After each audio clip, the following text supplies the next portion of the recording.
Alright, everybody, unfortunately didn't have time to do an intro for today's game, but we are live. We are doing 6 straight hours of commercial-free football. Let me move these helmets over so you gotta see them a bit better. Between the Arlington Renegades and the Michigan Panthers, and then after this we got the game between San Antonio and DC.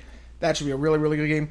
Arlington, their season's pretty much dead in the water, barring an absolute miracle. There's no other way to say it. Arlington, this has been a disastrous season for the Renegades. They've started off 0-5. They are 4 back of a playoff spot with 5 to play. It would take a minor miracle for them to make it into the playoffs. As for Michigan, this game is absolutely big. This game is absolutely big for them. Houston lost yesterday. You had Memphis lose yesterday.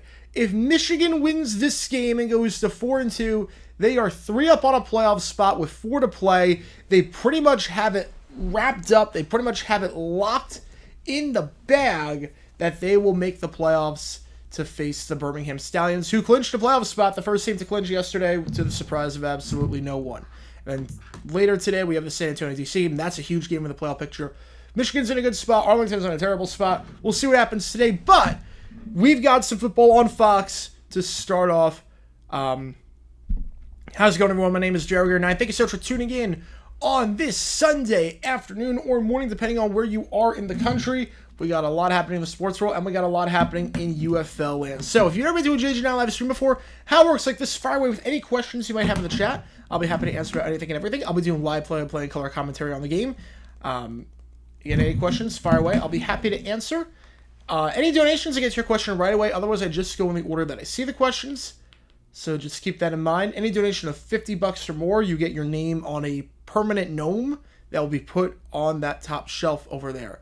I should also note that if you're a member, thank you for being a member. You get a lot of cool perks. Click your name at the end of each video. You get your name scrolling across the screen on that side scroll. And you also get to use emojis like the Panthers logo and the Renegades logo. Vote in that poll. Who do you think is going to win this game? Vote in that poll. Right now, it's 63% of you riding with the Panthers Sports Talk Show with a father. Thank you so much, man. Really, really appreciate it. Leafs have now lost 7 straight winner-take-all playoff games for the Bruins and won the most games since 2017 without reaching the conference final. That's just Leafs things for you. That's Leafs things for you. That is crazy. That game yesterday, I mean, the Bruins looked terrible for the first 50 or so minutes. They looked so tentative, and then, I mean, they looked disastrous on the power play.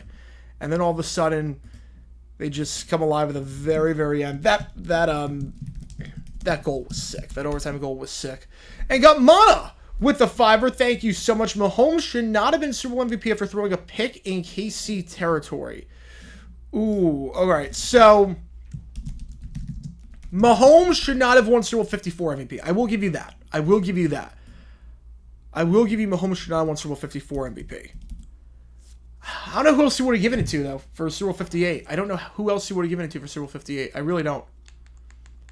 Who else would have won for that? Kelsey didn't have a great first half. He didn't score any touchdowns. Who would have won MVP? I honestly don't know. 54, I'll give you Damian should have won. 57, obviously Mahomes deserved that. 58, I don't know who else would have. It's not like it was like one of the best MVPs of all time. But I can't say he didn't deserve it. Can't say he didn't deserve it 100%. All right. Let's see what we got in the chat. I should also note before we start, thank you for the donations, guys. Really, really appreciate it. This stream, Prize Picks, use my promo code Gator9, 100% deposit up to $100. You can bet on the UFL. There are some interesting bets for the games today, so keep that in mind. Got Mono with another 2. Thank you so much, Harrison Bucker. You know, that's not bad. Bucker's not terrible. But when a team wins on overtime touchdown and goes down the field with ease like that, I don't know. I mean, Bucker played well, don't get me wrong. You're watching this game just for the Panthers kicker. I think a lot of people are watching for Jake Bates. In the Dome. We're going to see what happens. We are going to see what happens for sure. Yeah, Beckham to the Dolphins. I'm not surprised by that. Whatsoever. Should Donald have won Super 56 MVP? You could make a legitimate case. I think Cup was a really deserving MVP. But Donald to win MVP, I would not have had a problem with that. I would not have had a problem with Donald winning MVP. All right, let's see. Baker Mayfield might be better than Josh Allen. I don't know about that. Again, I think Allen's a top 5, top 3, a minimum top 5 quarterback in the league. Definitely not Baker. Who legitimately voted for the Renegades? I mean, look, the Renegades could be due at some point. The Renegades could be due. 66% of them running with the Panthers as we're about to start this game soon. Blazer, watching the list from Albany, Georgia. How's it going, Blazer? Welcome to the stream. How's it going, NJ Cards fan? Isaac Cobbs and KC, welcome to the stream. And Jacob, we are witnessing a murder take place in the music industry. Oh, man. Drake is getting bodied. You know, I could put a poll out there. By the end of this stream, we're going to be on for 6 hours. The second stream is going to be a different stream, but we are going to be on. By the end of the stream, will Kendrick have another song out? I honestly don't know. He could. Call me crazy about him than high on Drake. A bit overrated. Bit overrated in my mind. Not a good live performer. Not a good live performer. Marlins are driving us insane, making us extremely sad. See, I didn't have a problem with the Luis trade. I really didn't have a problem with that trade. He's a one-tool player. He has not played well over the last 3 months. So obviously, yesterday he looked phenomenal. But I didn't have a problem with that trade. Now, obviously, you could question the logic of trading for him in the first place and what you gave up to get him with the Twins. But I didn't have a problem with that trade necessarily. The game yesterday against the A's, oh, God. Oh, God. Yeah, Bates did not play well last week. Bates did not play well last week. He missed 2 kicks. Now, granted, he missed from 58 and 62. Now, granted, he missed from 58 and 62. His percentage from 58 plus is still insane. He has not missed a kick from inside 58 this season. So, I'll give him a pass for that. I'll give him a pass. Yeah, at least Marlins on the Rockies. 1 hit yesterday against the Pirates. Jeez. Have we made it to the Derby yesterday? My horse finished 4th. I had Sierra Leone winning. So, you can understand how I was. I predicted 7 horses that would not finish top 3, and none of them finished top 3. So, that worked out. Panthers need another smaller stadium, to be honest. I don't know where you're going to put it, though. It's in downtown Detroit. You can't put it outside Detroit, otherwise they're not going to get people. It is time for UFL football. You know, Stallions are officially in. Yeah, the 20 runs are bad, obviously, especially to the A's. A's don't look now; they're 500. A's are 500. Can the Magic save us a lifeline? I mean, none of the home teams have lost yet, but Game 7's a bit different. I'm going to end the poll here. 63% of you ran with the Panthers. Am I going to cover the demise of the Arena Football League? Maybe at some point, because it is insane, absolutely insane what's happening in that league. I might stream some games just for the dumpster fire aspect of it. I'm doing well today, Keller. Thank you so much for asking. Which comes first, Jazz NBA Championship or Utah NHL Stanley Cup? I mean, the Jazz have a crap ton of picks going forward. I mean, I trust Ainge with a rebuild. Probably Jazz. Jason Worth had a horse from the Derby? Oh, I didn't realize that was his horse. He didn't finish bottom 3. He didn't finish top 4. I know that. I forget where he finished. He was on the inside. He was the one horse, right? And Beckham, look, we knew the Dolphins were going to bring him in. We knew that. That was rumored for a long, long time. It's a solid 3 wide with Beckham. If he's good for 600 yards this season if he stays healthy. Beckham, Waddle, and Hill, like that's good. It's a good spot for him.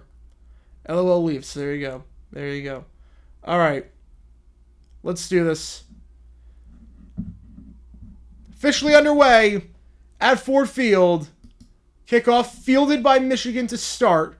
Take it to the 20, 25, and down at the 30-yard line. So that is where the Panthers will take over. Danny Etling, the quarterback for Michigan. 35-18 win last week over the Showboats. Michigan has not won 2 games in a row. Looking to do that for the first time this season. Etling last week, 14 for 21, 175. He was efficient. He was very efficient. 1st and 10, ball at the 29-yard line, and here we go. Yep, he was in the first post. That's always a bad start. First down the 30-yard line. Etling, play action, fires. Ball is caught at the 38-yard line. Gain of 8 yards on the play. That is Sayosi Mariner on the grab. Mariner last week led the team with 4 catches, had 42 yards. Was targeted 6 times, most on the team. 2nd and 2 at the 38-yard line. Former Patriot, former LSU man. What team will be the one to rent OBJ for a year in 2025? New England Online 1. New England Online 1.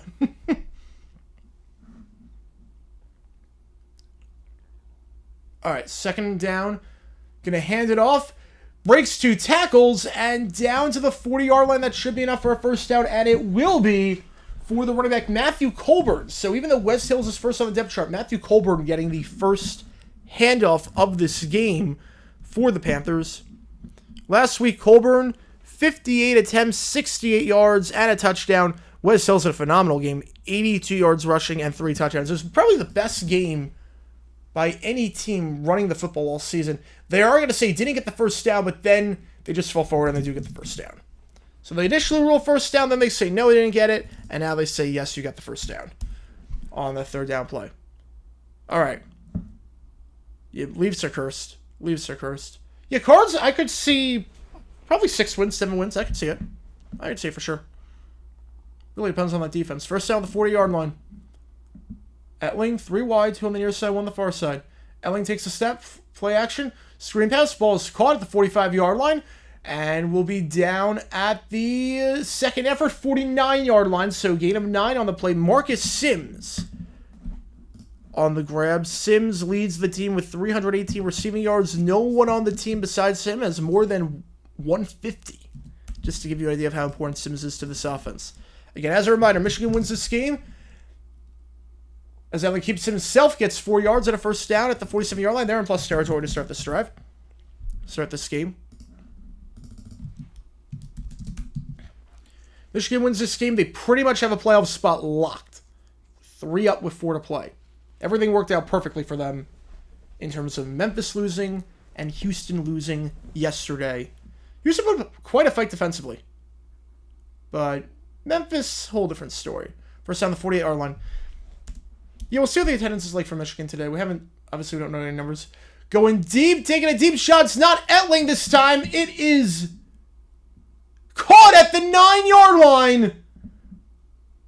Etling to Marcus Sims, gain of 39 yards. So 2 catches for Sims on this drive.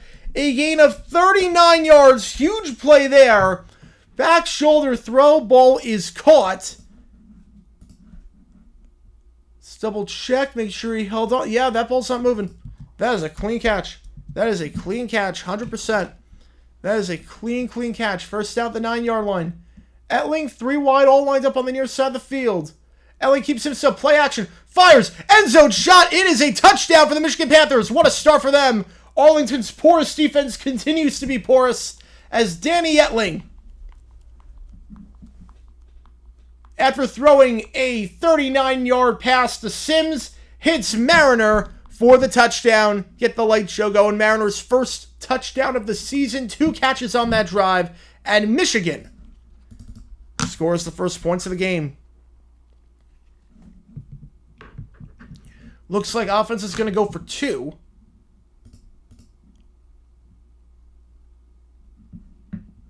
From the 5-yard line, as is pretty customary. Oh no, they're going to go for 1. They're only going for 1. Etling, the give, Wes Hills, and Hills running up that hill into the end zone. The 1-point try is good. Wes Hills, maybe the top running back in this league, 225 rushing yards entering this game, alongside C.J. Marable, one of the top running backs in this league. 7-0 Panthers to start. A perfect start for the Michigan Panthers.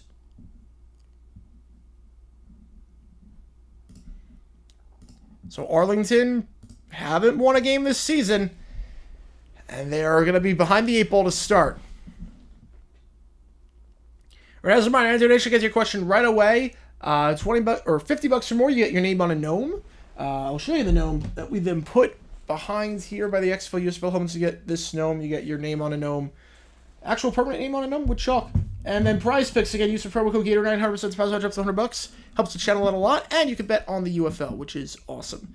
And again, use those emojis. If you're a member, get a lot of cool perks. You get the Renegades logo and the Michigan Panthers logo. All the UFL teams, you can get the logo of them. By the way, we were underway on ABC with the game between the Orlando Magic and the Cleveland Cavaliers.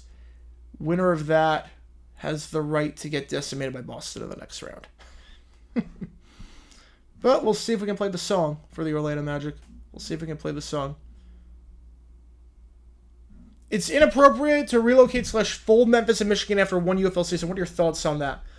I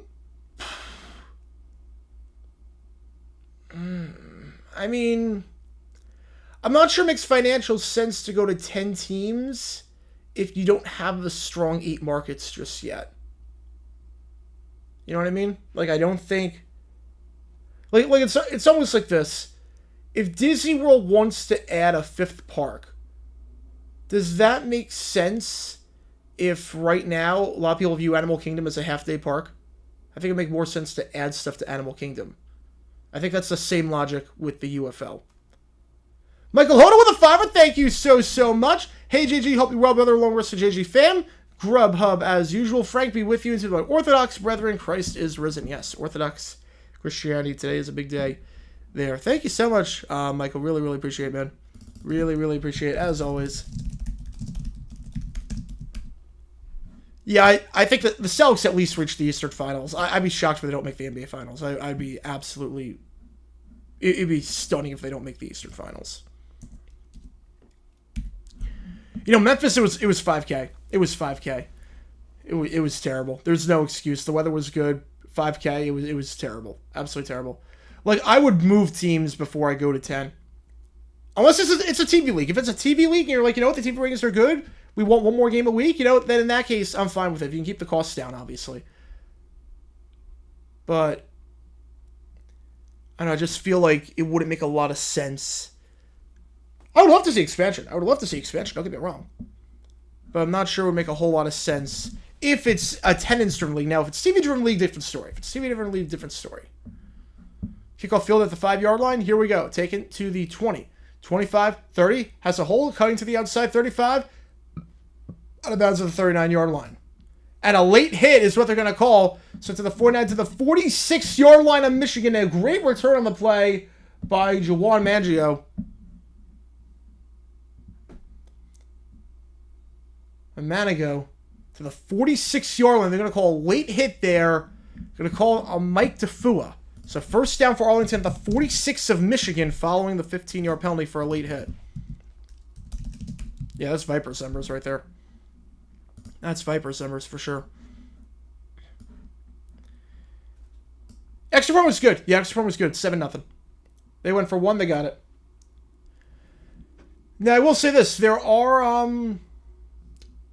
New Orleans has had very high TV ratings for the UFL. You now put a team in New Orleans, I could see that being worth their while. They do want to go to 10.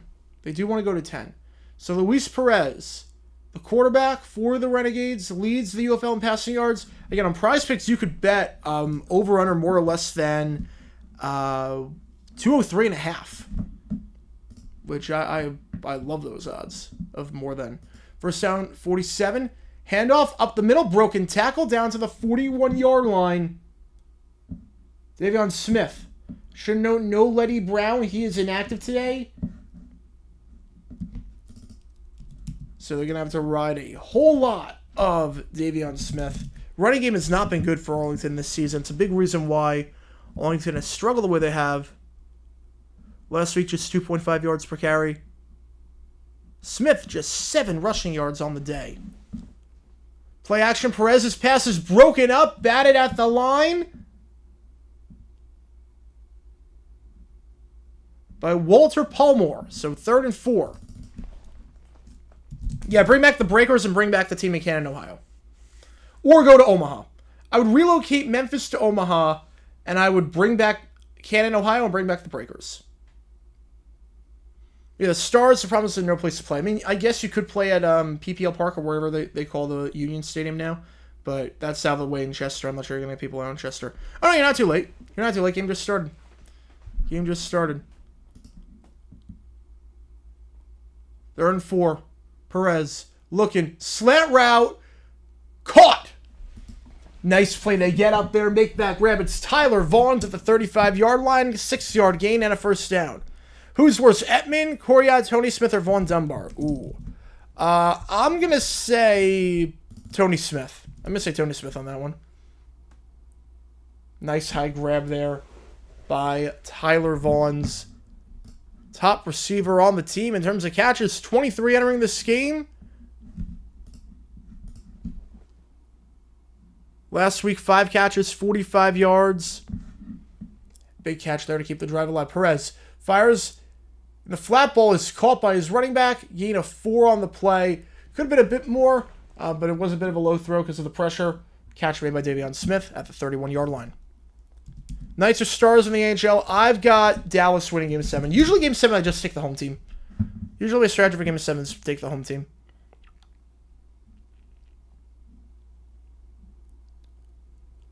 Second down. Perez, slant route once again. That ball is caught at the 21-yard line. That catch made by number 80, the tight end, Sal Cannella. Cannella had early game 17 catches, 164 yards, and a touchdown. Huge catch there down to the 22-yard line. Cannella last week, 6 catches, 40 yards. Second most catches on the team last week in that 25-15 loss to the Brahmas. And Arlington won the title last year. Since then, it's been all downhill. They lost 5 straight. Only team without a win so far in the UFL. Looking for their first. They're down 7-0. 3 wide, 2 on the near side, 1 on the far side. Handoff up the middle. Nothing doing there. Gain of maybe 1 yard on the play. It's Davion Smith. 2nd and 9.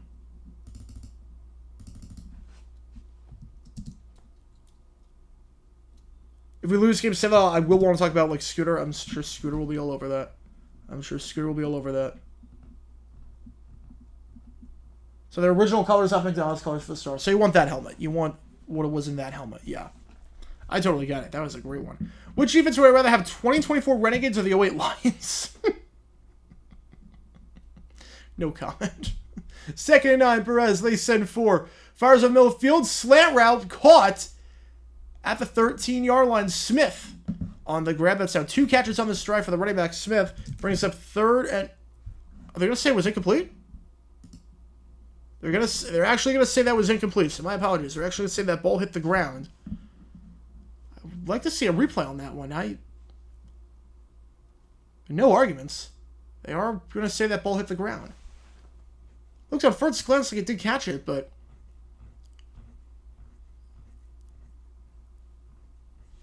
I guess they cut away from the camera too quickly. 3rd down at the 21-yard line. 4 wide, 2 on the near side, 2 on the far side. Perez takes a snap. They send 4 plus a spy. Perez fires sideline. Shot incomplete. No flags on the play. Tyler Vaughn's the intended target. Perez took a shot as he threw that ball. Bit of miscommunication there. Vaughn's was never able to cut to the sideline, and it will bring up 4th and 9.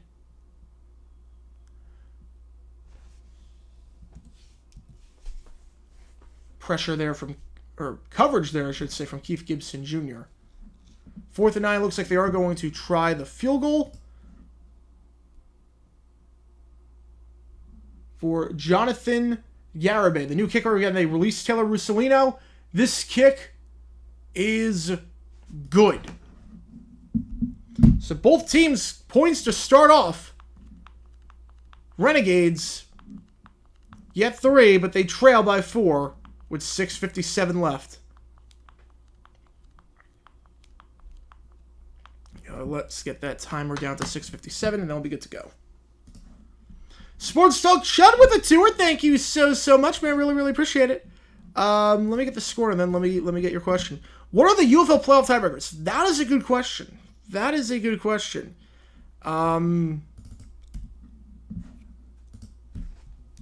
Let me look it up. It's not going to matter. I will say I'd be shocked if it matters this year because 2 from each conference make it. I mean, maybe it could matter in the XFL side. The USFL side, it's not going to matter. Okay. The tiebreakers are...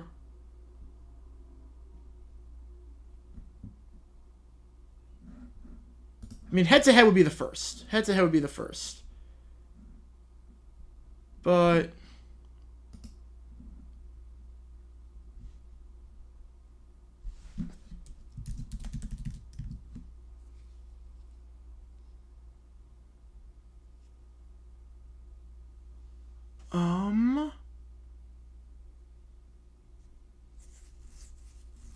Your remaining 2 playoff seeds are wildcard bids going to best remaining overall records.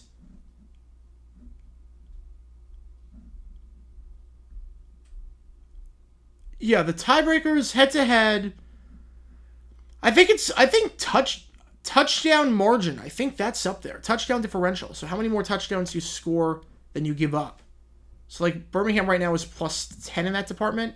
Memphis is minus 13. I think that's the next tiebreaker for head-to-head. I think that's the next tiebreaker. You have to get your name in there, too.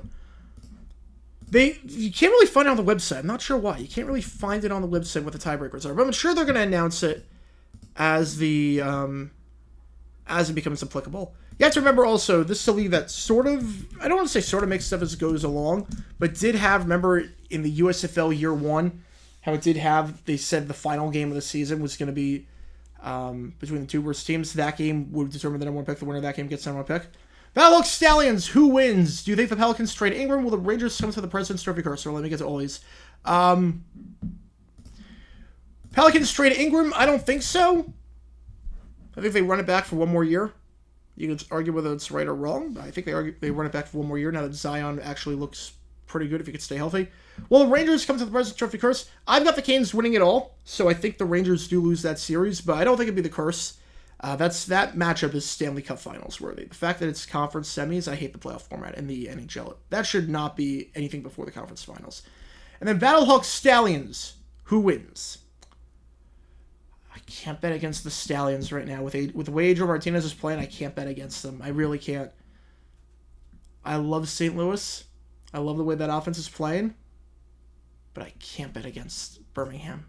See nothing to bet against them. Kickoff return to the 32-yard line, by the way.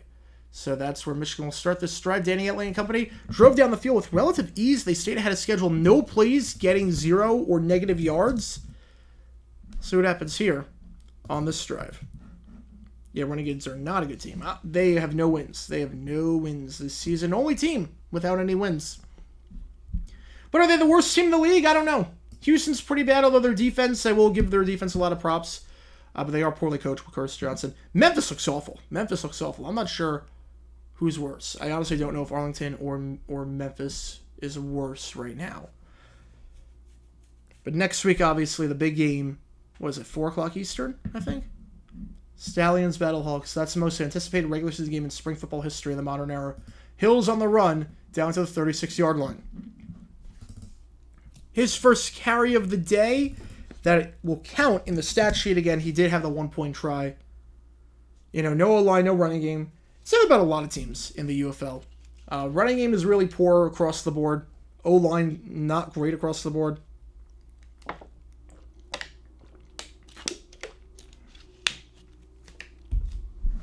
Yeah, Memphis is bad. Second, 7 to the 35-yard line. Etling, out route, incomplete. Bit of a low throw, intended targeting play. Woods Marcus Sims. Coverage there. Brings up 3rd and 7 at the 35. First incomplete pass today for Etling. First time today, they got no yards on a play. I did not see your question. I didn't see your question, man. I didn't see your question. Thoughts on losing the Yotes? I honestly couldn't care less. I got to be completely honest with losing the Yotes. Poorly run team. 3rd and 7. Etling out route. Was there contact? There no flag. It looked like there should have been a flag. Either way, caught for a first down by Mariner. His 3rd grab of the day. He's having quite the performance so far.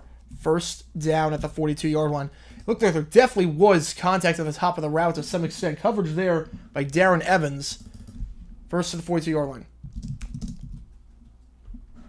But the...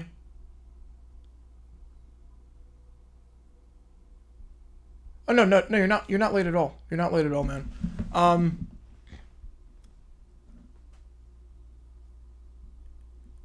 Yeah, hopefully everything went well with your girlfriend yesterday. First down, slant route, caught, 50-yard line, first down on the play. I think they're getting him the first down. Samson Nakua on the grab, and they are getting him the first down at the 48-yard line, so back-to-back drives in Arlington territory. So really, the thing with the Yotes is a poorly run team, bad ownership. I hope they stayed. They got the new arena, but I honestly couldn't care less. 2nd and 1, but now they get the first down. The handoff goes to Colburn down to the 42-yard line. So doing a good job for the most part, staying ahead of schedule.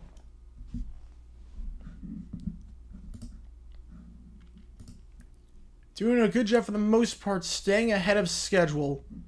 Only one play so far has gotten 0 or negative yards. And that's a big reason why Michigan is moving the ball the way that they are. You know, Stoops, I don't know how he won the title last year. I honestly don't know how he won the title last year.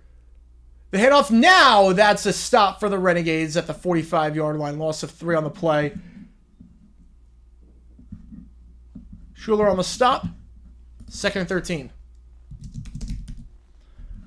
And yeah, like, I knew people that work for the Yotes, and they were incompetent. They hired the most incompetent people to work for that team. It was so bad.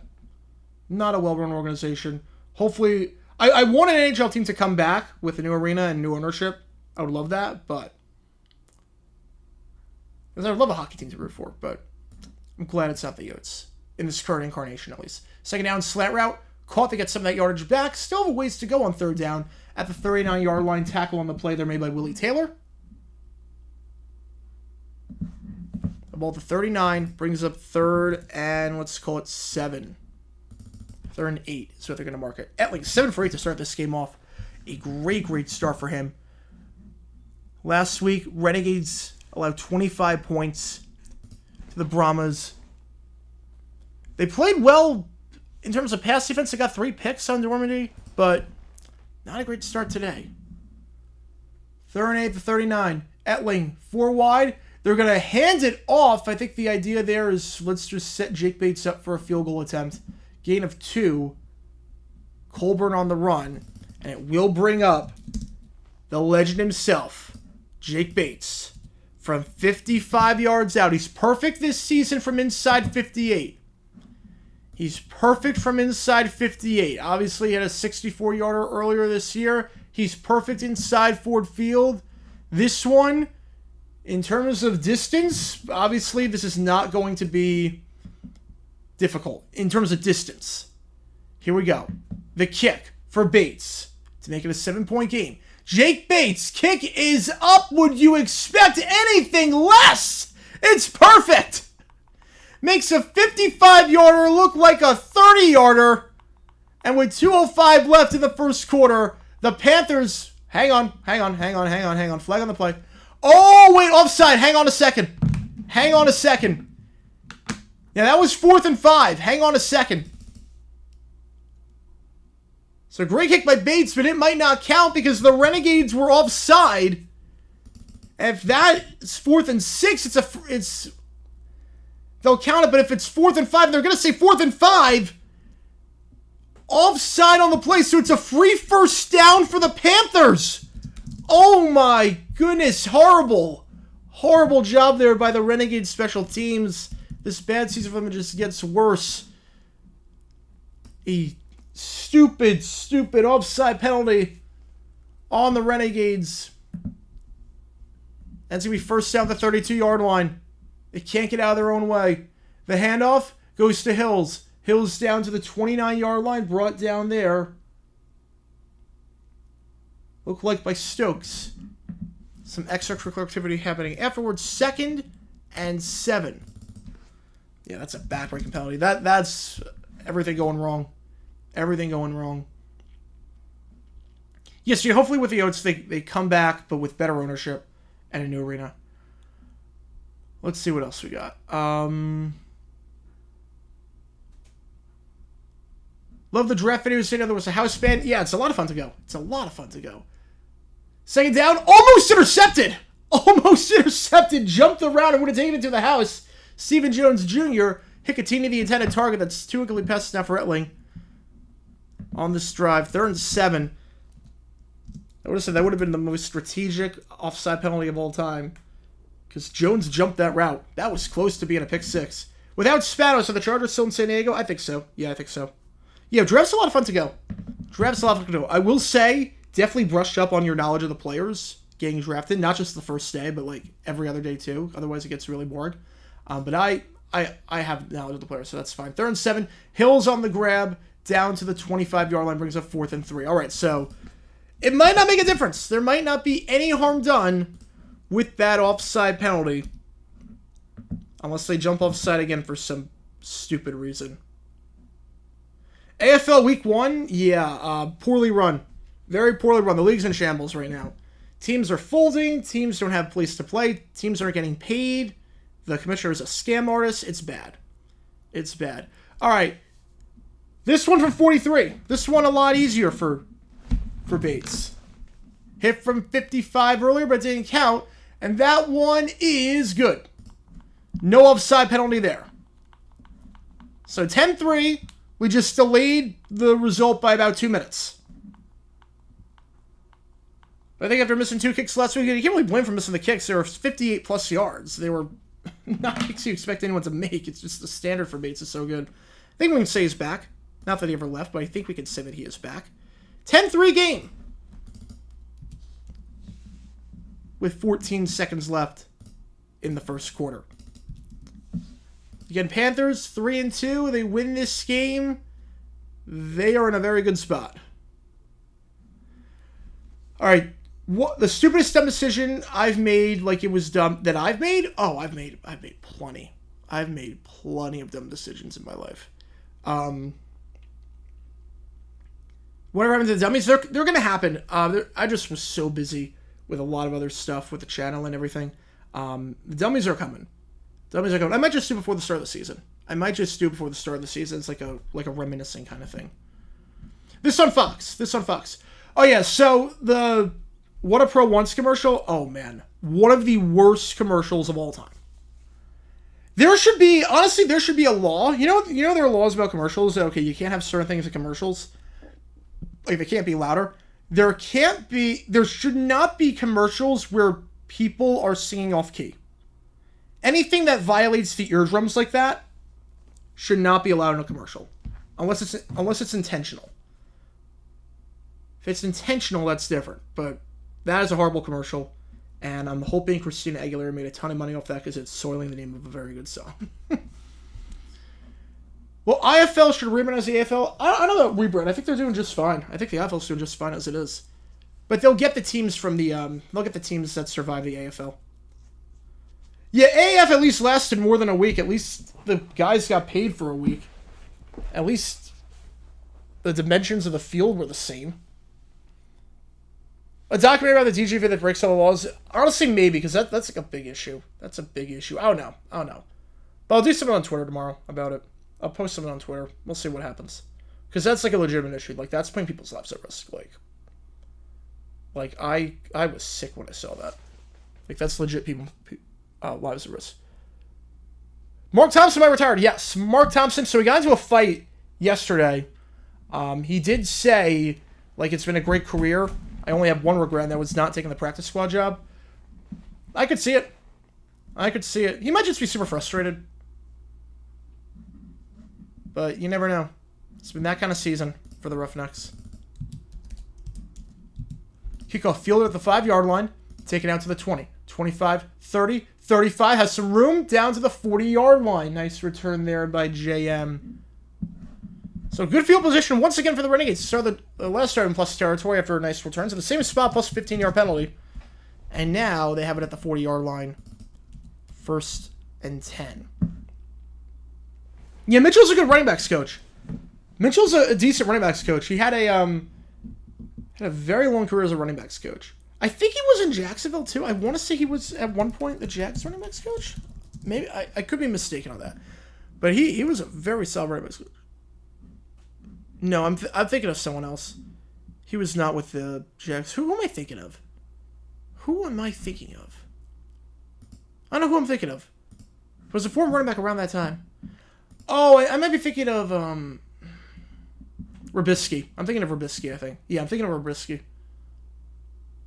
First down the 40, and we have some laundry. Get those flag emojis out if you remember. I'm thinking of Robisky. No, Stud Mitchell was not our running backs coach. I'm thinking of Robisky. Back it up. 1st and 15. False start penalty. Get those flag emojis out if you are a member. Thank you so much again for being a member. A lot of cool perks as a member. Yeah, I have no problem taking the points off the board if you're Michigan. If you get a free first down like that, yeah, 100%. 100%. If it was 4th and 6 versus 4 to make it 4th and 1, then you have the option to go for it. No, I would keep it at that point. All right, 1st and 15, 3 wide, 1 on the far side, 2 on the near side. Final play of the quarter. Perez takes the snap. They send 4. Fires. Out route. Caught the 40-yard line. Catch there made by Deontay Burnett, his first grab of the day. They get that yardage back and brings up 2nd and 10 as we hit the end of the first quarter. High scoring affair to start. Panthers leading it 10-3. Panthers looking to win 2 straight for the first time this season. Renegades looking to win their first game of the year, period. Something's got to give. Something's got to give today. All right, let's see the scores. Yeah, they're trying to do the SpongeBob meme. There you go. Yeah, this game is on Fox. Bob Stoops special. Maybe on JJ9 News. We'll see. We'll see. Let's see what we got. Is Butler okay? Yes, Hakeem Butler's fine. He came back yesterday, which is awesome. He came back in the fourth quarter yesterday. He seemed good. Was the AFL Arena Football League? That league that was huge in the 2000s. It came back, and it's so poorly run as a dumpster fire. It's basically the Fire Fest of football. I might stream some games for the AFL. I'm not going to do anything crazy with the setup, obviously. But I might, with time permitting, stream some games just because of how insane it is. Like, crazy. I want all commercials are just a whole bunch of people singing Sweet Caroline banned from TV. Commercials have been bad this year. Just across the board, they've been bad. All right. Yeah, saw Bernard Hill passed away. Was it 67, I think he was? What was Bernard Hill? Yeah, I saw when I woke up today. 79. I remember him from Lord of the Rings. Great actor. Rest in peace. If I could take 4 of the 8 old... Oh, that's a good question. Okay, so do like a merger between the NFL and the AFL. I could take 4 of the 8 in the NFL and 4 of the 8 in the AFL. All right. So I think for that, if I'm doing that, I have to think logically here. Obviously, you have to have... Again, we're doing 1970. We're assuming it's 8 teams in 1970. Obviously, you have to do the Bears with Papa Hallis. You have to do the Chicago Bears. I think you gotta go... You're only keeping one New York team. Probably keep the Giants. I know it's going to be tough losing the Jets with Joe Namath and the popularity there. But they just won the Super Bowl. Can you get rid of a team that just won the Super Bowl? I don't know. Try to think how they would have done it. So you do the Giants. You do the Bears. I'm not taking the Packers. You can't take the Packers because the stadium situation was not great. It wasn't a great stadium situation. You take the Browns, and you might take Baltimore. I think you take Baltimore. And then the AFL, you take the Raiders. You have to have Al Davis. You take the Chiefs. You take the Oilers. And you take... I don't know, you take 4 team in the AFL. I don't know who you take as the 4 team in the AFL. Definitely Chiefs, definitely Raiders, definitely Oilers. Unless you have 2 teams in New York, but... You know, you could do 2 teams in New York. You know what, screw it. Go 2 teams in New York. Go Jets. Dolphins are too new. Dolphins would be too new. The Guardian helmets for the NFL, I have no problem with it for player safety as long as they're branded with the logo of the team. As long as they look like the actual helmets. If it's going to be tough to tell the teams apart based on the helmets because everyone's wearing Guardian caps and they're like the padding's not like doesn't have the team logo, that would be an issue. All right. You know, cards are definitely the oldest. But I'm not sure you take the Cardinals. I'm not sure you take the Cardinals in the merger. 2nd and 10, ball at the 40. Lindsey Scott Jr. in the game for the first time today. Gain of 4, takes it himself. Breland speaks on the stop, 3rd and 6. And now Perez coming back in. We see them sometimes going with Scott when they want to run this sort of Wildcat thing. Yeah, the paying has to have the logo of the team on it. But if it has the logo of the team, I have no problem with it. Anything to help player safety that doesn't impact the game. You think the Renegades, tight end stream with Sal Cannella? I mean, he might be the best tight end in the league, besides Sternberger. It's weird. St. Louis runs way too many screens for the offense they have, and Arlington doesn't run enough. 3rd and 6. Ball to 44. 4 wide. Perez, they send 5. Perez fires. Flag on the play. The sad part about that flag is they're going to call PI on Keith Gibson Jr. on the pass to Tyler Vaughns is that there is no scenario where he would have got the first down. There is no scenario on that play. I don't like that call. Yes, it was PI, but I don't like bailing a guy out on PI when it's very obvious that he was not going to get the first down. Like Vaughns, that's a bad route by Vaughns. Yeah, it was good, but he was not going to get... I think he was going to get the first down. Anyways. Well, actually, it did break. I mean, you have to call it. I'm not crazy about it. You have to call it, though. You have to call it. How many laws did he break in that video? I counted at least 9. I counted at least 9 laws he broke. It was something insane. Something insane. I think this first flag of the game on Michigan. That pass out route broken up on the play. Gibson redeems himself there. 2nd and 10.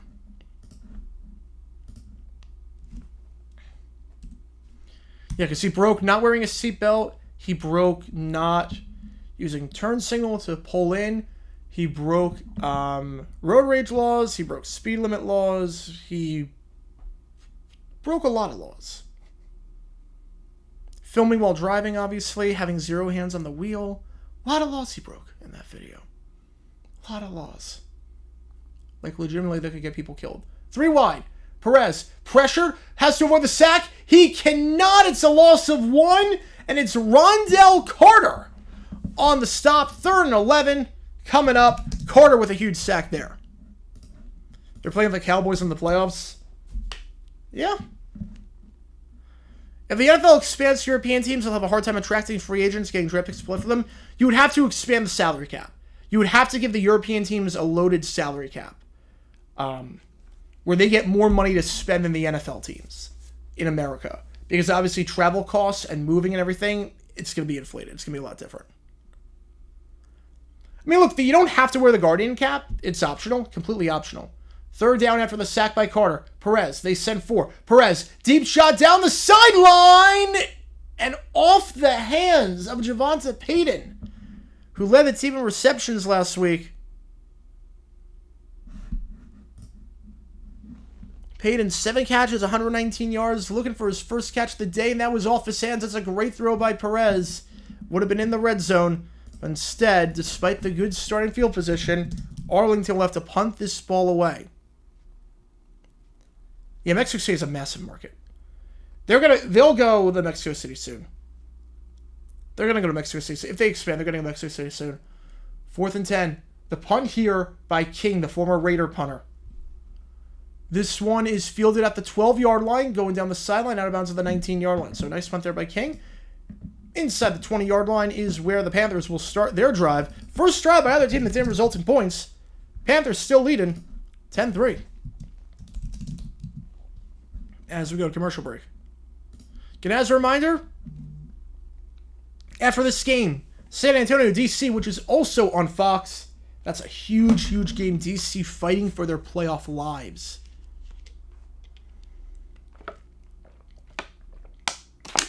After 2 straight losses.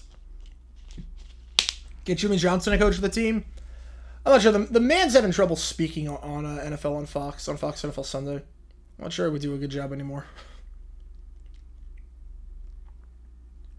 Yep, Orlando up by 13. Orlando 7-0 run the last 242 for them. I also have Tigers Yankees on one of my screens. Cannot wait for DG to say he was not recording in the car when he actually was. I don't think even he would be that dumb to say that. Do the shaggy defense. Who's winning the next game? Ooh, that's a tough one. That's a tough one. San Antonio, DC, who wins the next game? Look, on one hand, DC did not win the last time they played San Antonio. But they did have no problem moving the ball. They just couldn't capitalize. DC has lost to 2 very good teams as of late. Obviously, I'm taking Wade Phillips as a coach. But Audi Field, I know they lost last week, but that's the only time they've ever lost at Audi Field. That's a toss-up. That's a toss-up. That's a toss-up. I'm going to lean toward DC in that game, but that's a toss-up. Like last week, I got all 4 games right. This week, I said St. Louis to win. I said Birmingham to win. Shocker. I said Michigan winning. This is a toss-up. DC San Antonio is a complete toss-up. If CBS can finally get rid of Boomer and Sims, Fox ought to can Jimmy and Terry. Although they've been on since the very beginning. They've been on since, or for the most part. I mean, Jimmy has been on for a while. Terry's like family. He's been on for 30 years. Terry's going to go on his own terms. Were the Wizards any good this year? They were garbage. The Wizards might have been the worst team in basketball not named the Pistons. They were terrible.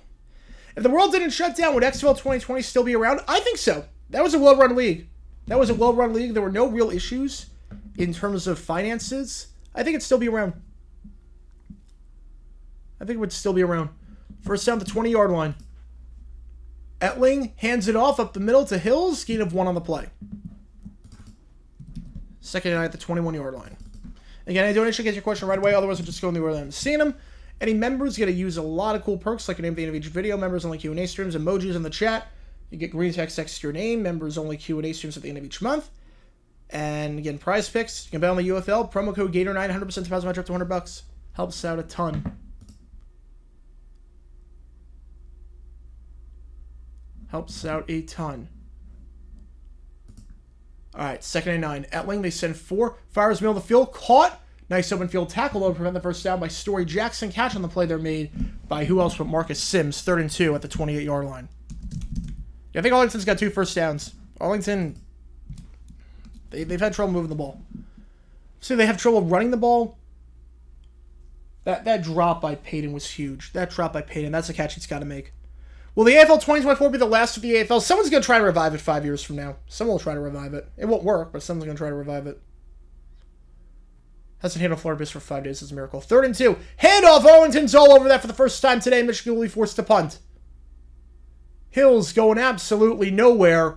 Bottled up on the play by LaRon Stokes, who's had a pretty solid quarter so far. But yeah, the AFL's not surviving. The AFL is not surviving this year. Someone will revive it in like 5 years, but they ain't surviving this year. If they make it to the Arena Bowl, I'd be shocked. I'd be shocked. What did they do since yesterday? Oh, what didn't they do? They played a game at essentially a fairground where the nets were steel and the walls were wood. They couldn't televise the game because there was no Wi-Fi. Down to the 27-yard line on the punt. Apparently, the admin for the Oregon team doesn't have the Wi-Fi password. They're literally playing on a fairground, so it's crazy. Yeah, we'll get a 10 starts in the fourth quarter. Yeah, Atlantic City. Yeah, I can't believe they had a team. It feels like every city at some point had an AFL team. Like if I were to go crazy and like stream AFL games and have like a giant setup like this, I would be broke in terms of how many helmets I'd have to buy. First start with the Renegades going to stop. Can they capitalize? I mean, this is their worst field position to start, so we'll see. Is it just me or does the ground Detroit look larger this game compared to the Panthers' last home game? Well, the last home game was their 3rd straight home game. You could tell things were going to be a bit dire because they were giving away free tickets. I think it was like a buy one, get one free deal. So I think the last game got like, what, 6,000? So this will be better for sure. Especially because there's no competition right now. Tigers are on the road. Red Wings aren't playing. Pistons aren't playing. Like, there's no excuses today. And there was fatigue. I mean, you have 3 home games in a row. A lot of fatigue that way. This will still be fine. I don't know what the number is going to be. I'm guessing about 85. I'm guessing about 8,500. Yeah, being at the draft, like they have their whole booth at the draft to get people excited. Now, I didn't see the booth. The booth was like outside the premises, but yeah. If AFL people from 1984 2008 come back, could they survive? Yes. Because they would pay their players. They would pay the players. Yeah, Phil's look good right now. Phil's look good. And Magic sponsored by Disney. Yep. That makes a ton of sense. That's a partnership that makes a ton of sense. Like some of the sponsors make no sense. That one makes a ton of sense. It's crazy how low majors have to win 30 games to be a 12th seed. Yeah, I hate the system in college basketball. I hate the system so much. Like, your whole season means nothing. Especially with the NIT rules now. Like High Point, their whole season meant nothing. Their whole season. Won the conference, played their butts off, won 24 games. It meant absolutely nothing because they lost one. I think it should be in those lower conferences. You have the regular season, you have the conference tournament. The winner of each then plays for the bid. That's what it should be. It's free money. You got the better team in there. It'll be awesome. Meet and greets at the draft? There are. There are meet and greets at the draft. There are meet and greets at the draft. Tons of them. I got a ton of people's autographs at the draft.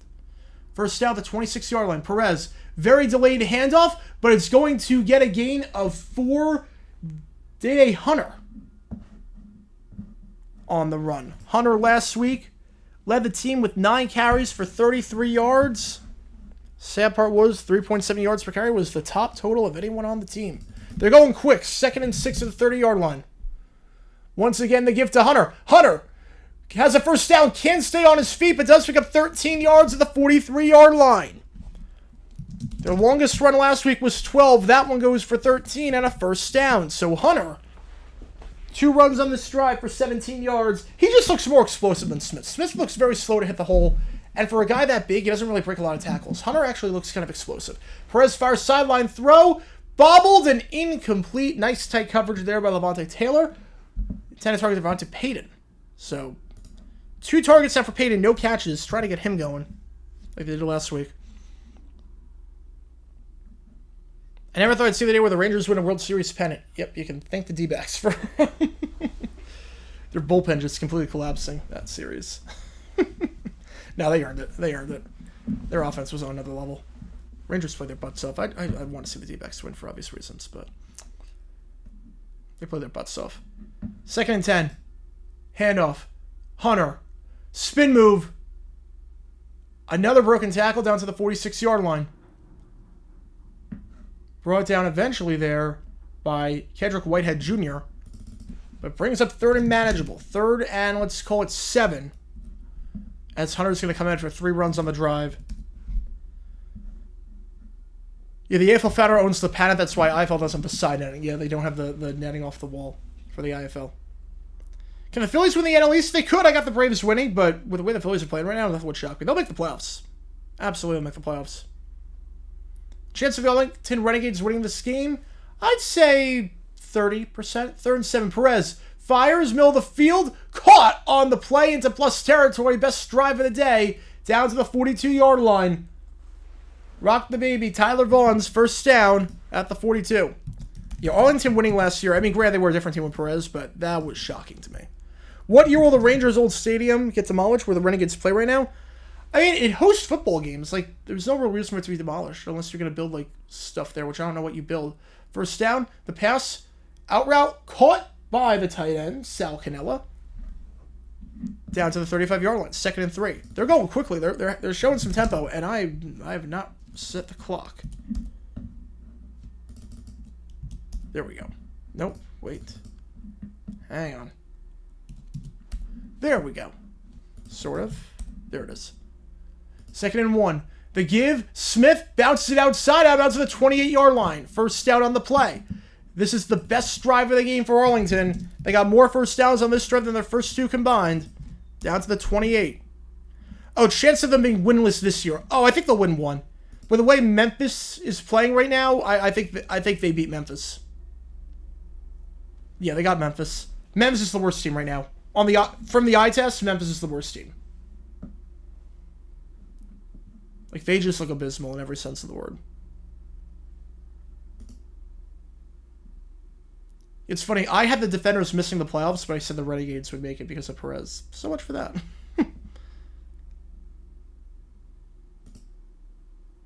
Clock expires. Timeout on the play. Arlington calls timeout. They have 2 left. Build a new arena at the site of the Rangers' old stadium. I mean, they're apparently the rumor is that they are the Mavs at least. The Stars no, but the Mavs are trying to move out of American Airlines Arena and build like a casino district somewhere. But who knows? Yeah, Memphis has at least won a game. That's one that Arlington can say. True, but it was week 1. They've lost 5 straight since then. They have not come close. At least Arlington, there has been games where like, oh, they actually could win this thing. Will the Panthers make the playoffs? Yes, I think so. I think they will. 2024 Showboats, 91 Colts. Oh, the Colts steamrolled them. 45-0, let's say. The Showboats would get sacked 15 times at least. They get sacked 15 times. First down the 28-yard line. 2 timeouts left for Arlington. 6:43. Play action. Perez. Pressure. Has to dump it off. Fires. Caught at the 24-yard line. Seth Green, his first grab of the day. Gain of 4. 2nd and 6. Nice play by Perez in the face of pressure. Seth Green, that's just his 6th catch of the season. They're going to say 2nd and 5. Flat, caught by Green once again. First down in the red zone for the first time today at the 16-yard line. Gain of 8. TCU could beat Arlington. I don't know about that. I don't know about that. TCU was not that good last year. Yeah, Luis, this drive has been all right. I mean, he hasn't, like, made any crazy throws, but, oh, hang on, flag on the play. Get those flag emojis out. Hang on. Who's this on? Who's this on? Holding offense. That was a late job by the Fox crew. That's a bad job by the Fox crew there. You're not doing it afterwards. It's going to be on Canelo. So, a lot of momentum for Arlington and then back him up. It's a huge penalty.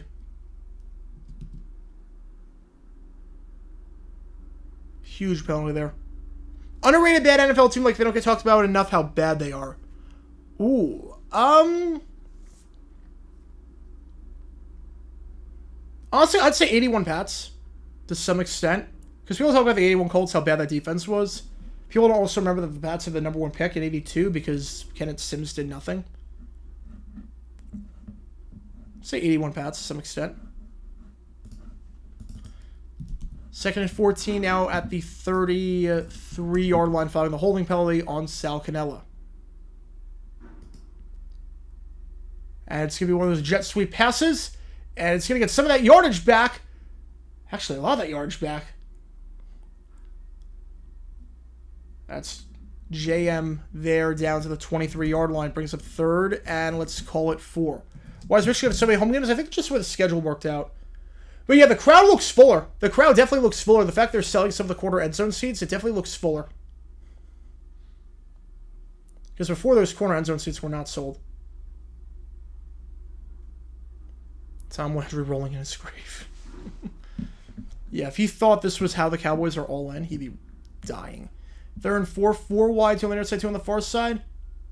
Perez, out route, caught, first down at the 17-yard line. It's Deontay Burnett, his 2nd grab.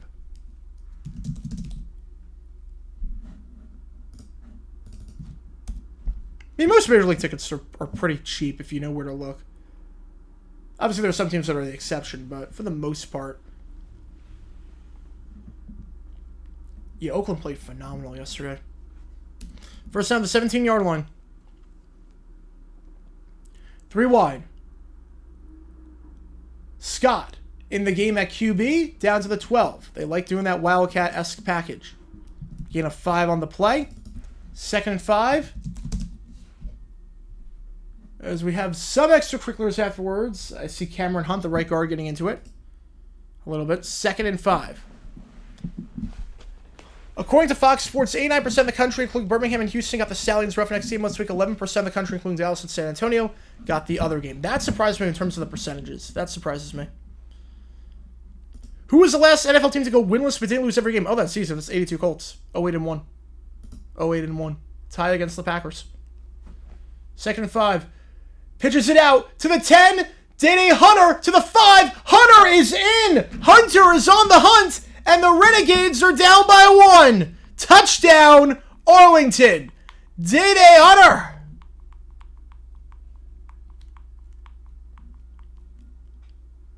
He's limping a bit, though. That's not a good sign.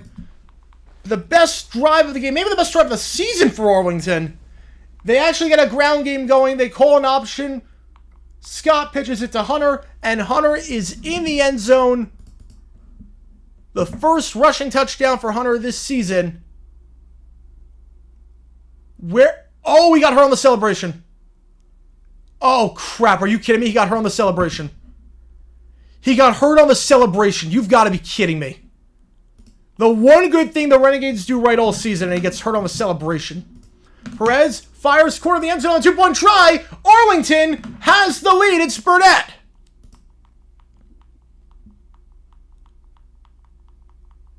It is Burnett on the grab. Arlington with the lead, but they might have to do the rest of it without Hunter, who got hurt on the celebration. You cannot make this up.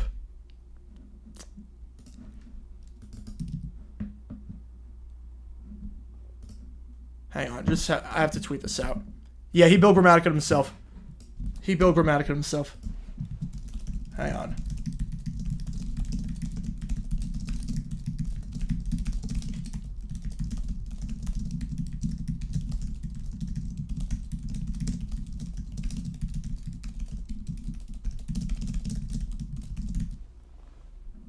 He literally got her on the celebration.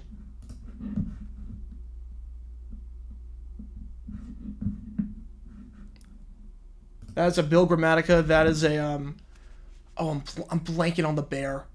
Although I'm blanking on the bear. Oh, why am I blanking on the bear that did that? Oh my god, I'm blanking on the bear.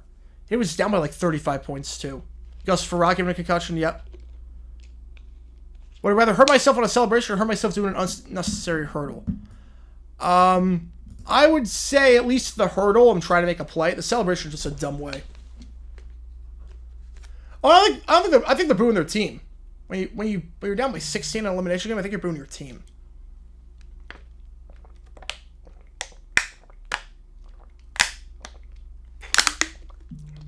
Yeah, the Rangers have a World Series.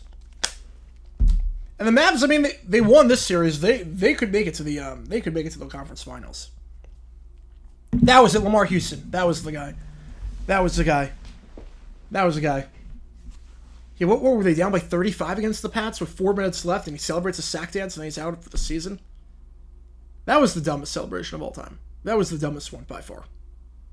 Considering the stakes, the circumstances, that's the dumbest one.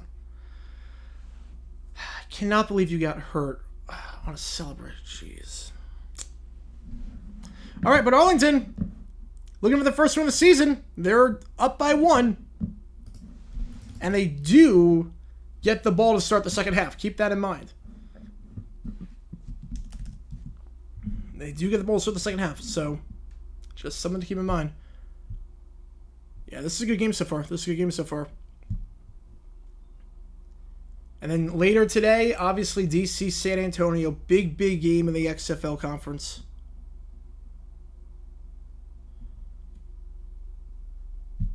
Again, any donations, get your question right away. Use our promo code PrizePicks to bet on the UFL. 20% or 100% deposit up to $100.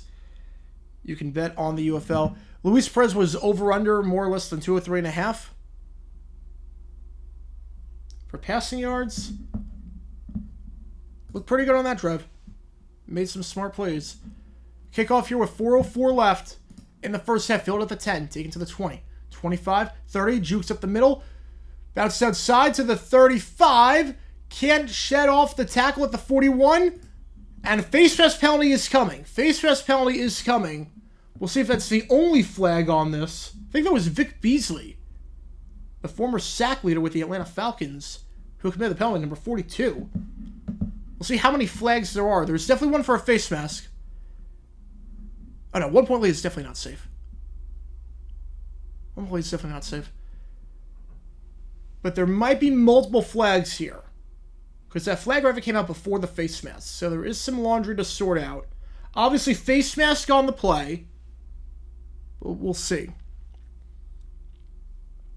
Yeah, Jags Panthers made it to the first conference championship before the Saints won a playoff game.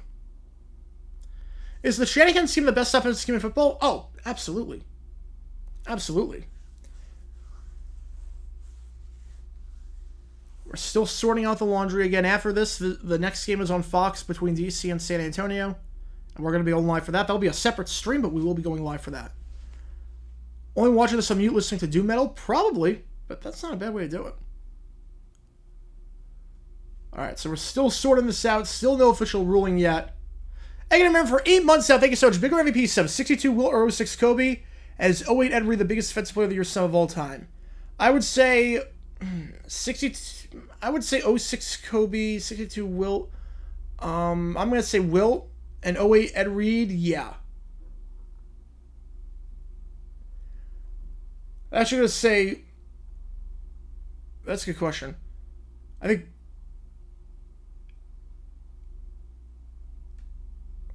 All right, so the referee ruled. Face Red City pointed in the direction of Michigan, but then the graphic came up and said Arlington. This has been a rough game for the Fox broadcast. It's been a rough game for the Fox broadcast, but I think both penalties were on Michigan.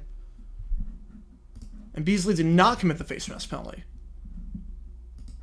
Actually, just looked very deceiving. Yes, I am a Jags fan, diehard Jaguars fan. So Michigan ball at the...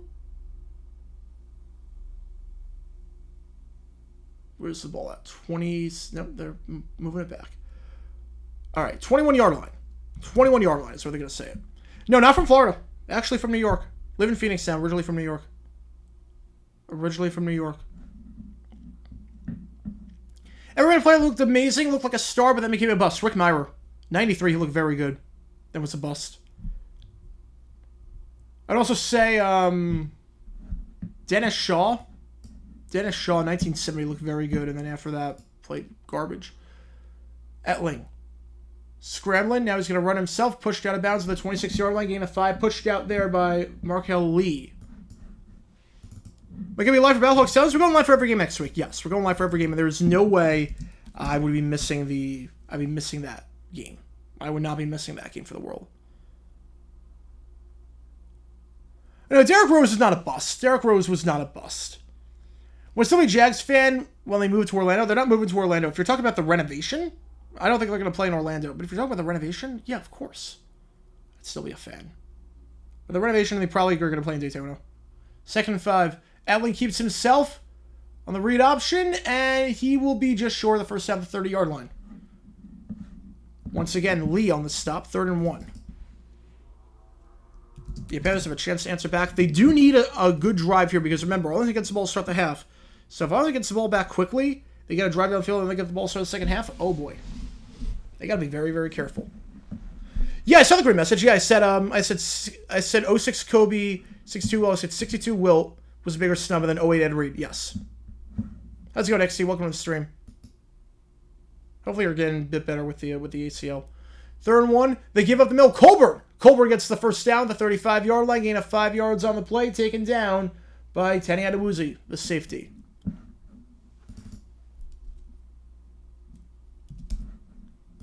Michigan has all 3 timeouts. Do the Battlehawks have a chance with the Sounds? Oh, 100%. Look, if any team's going to do it, it's going to be the Battlehawks. And with that offense, with those receivers, yeah, absolutely. They have a chance. I don't think they will, but they have a chance. No, Rockets should not move to the East. If you're going to move any team to the East, it'd be the Timberwolves.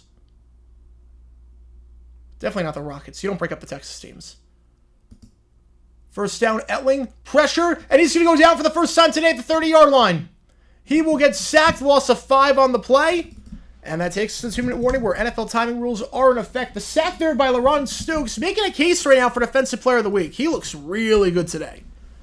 Really, really good. But yeah, if we're going to move a team to the East, I mean, it would be a team that's further east, like the Pelicans, or you move a team like the Timberwolves or the Grizzlies. You don't move the Rockets. You don't break them up with a spurt. That wouldn't make any sense. What one-hit wonder Super Bowl winner had the best chance to be a dynasty? I would say the Bears if McMahon didn't get hurt. If McMahon didn't get hurt, the Bears. Washington also, I mean, they just picked the worst time to play the worst game of the season at Super Bowl 18. They picked the worst time to play their worst game. That's what it came down to.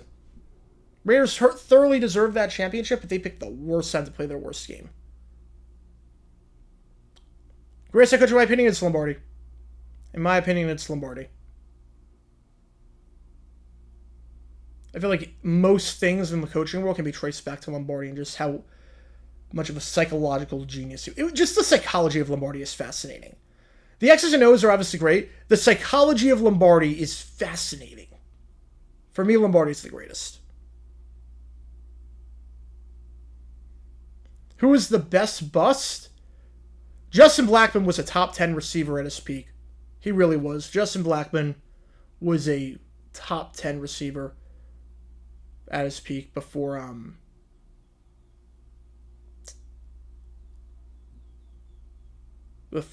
just he had addiction. Hope the Lions honor Cooper and Smith sometime during the 2024 season honor the boating accident 15 years ago. I would doubt it. It would be nice, but I would doubt it. Do the Showboats bench Cookus for the rest of the year? I don't think so. I think they're going to blame it on the offensive line. But I think the thing with Cookus is that he's very overrated. I think Cookus is the most overrated quarterback in spring football right now.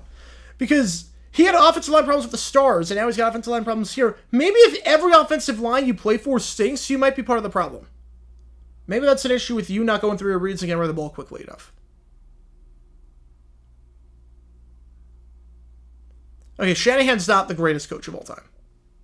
No. No. Gibbs is a good argument. Paul Brown is a good argument. I cannot see a single scenario where Mike Shanahan is the greatest head coach of all time. He's a good coach. He should be in the Hall of Fame, don't get me wrong, but I cannot see a single world where I can say Mike Shanahan's the best coach of all time. 2nd and 15, pass incomplete over the middle of the field. And Hicatini a bit slow to get up. Adewuzie on the breakup. 3rd and 15 at the 31-yard line. I mean, Shanahan, I'm not even sure he's borderline top 10.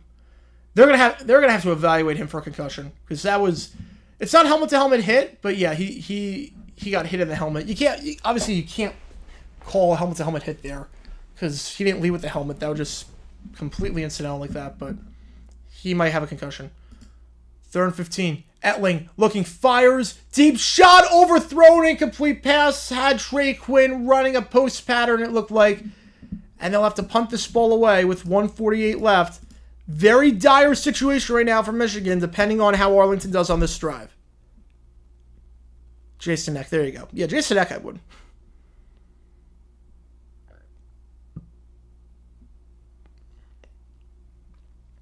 My friend plays football. People are blaming him not getting passes on him when the quarterback is not good, always overthrow him. It's his fault. Yeah. Receiver's a bit different. The punt, nearly blocked. But it's going to be fielded at the 17-yard line. Taken to the 20. Tries to bounce it outside is JM and out of bounds to the 28-yard line. So that is where with 1:36, the Renegades will start this drive at the 26-yard line in their own territory. Again, they get the ball to start the half. Just something to keep an eye on. They get the ball to start the half. The worst overthrow in quite some time. That was pretty bad. CBS Sports AFC team rankings are hilarious. Bills are 3rd. Jets are 4th. Dolphins 8th. I can't put the Jets 4th. If you want to put the Jets over the Dolphins, I mean, I sort of get it, but I can't put the Jets 4th. Not yet, at least.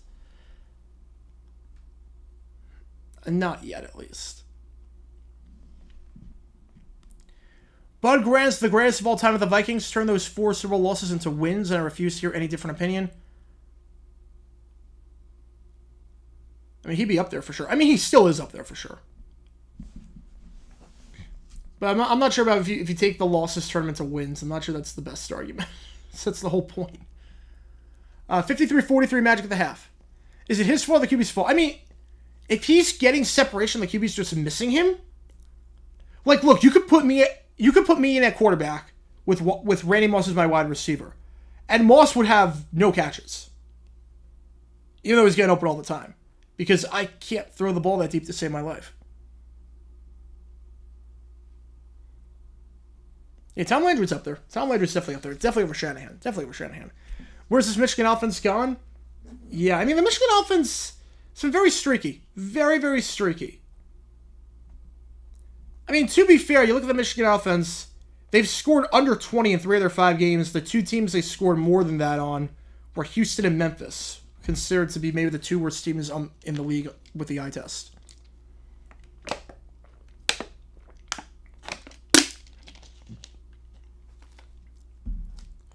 Yeah, Magic are winning. Magic are winning at the half.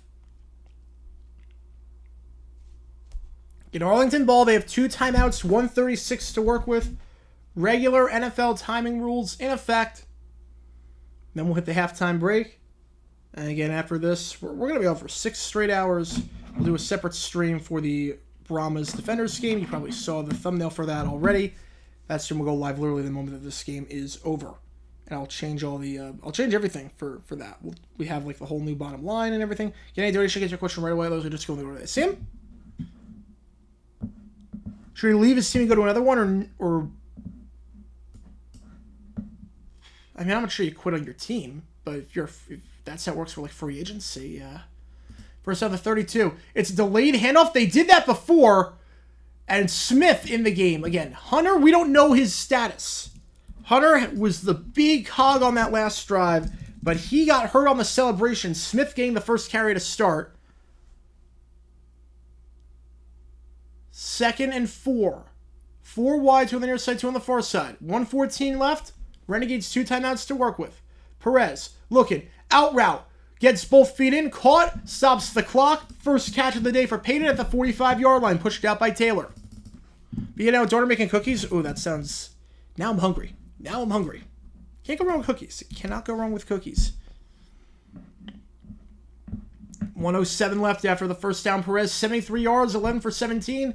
Started the game up pretty poorly. He's been pretty accurate this quarter, though. Pretty accurate this quarter. First down at the 45-yard line. 4 wide, 3 on the far side, 1 on the near side, and a running back in the backfield.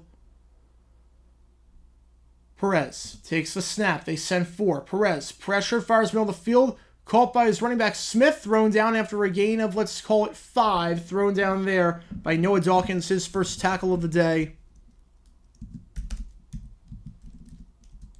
Brings up 2nd and 5, and Arlington will burn their 2nd timeout.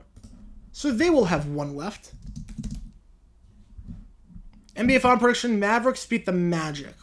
That's bold. That's bold. Look, nothing would shock me in the West, honestly. Nothing would shock me in the West. Any of those 4 teams can make it out, and I would not say anything. I would be stunned if the Celtics don't make it. If Arlington wins out dire Michigan's playoff chances, they're not dire. It would be a big win for Arlington to have, but they're not dire. I can't say they're dire. I cannot say they're dire. Because the other teams right now fighting for wild cards are not very good. Especially in that USFL conference. I mean, Mavs could beat OKC. And Denver, I don't even know if they're going to play Denver. You know, Minnesota, they're up 1-0. Anthony Edwards is on a whole nother level right now. Ant is on a whole nother level. He's playing like a top 5 player in the NBA right now. He looks insane. He's only 22, which is crazy. 2nd and 5. Midfield, they send 4. Perez steps up in the pocket, fires middle of the field. Incomplete, intended, I guess, for Payton?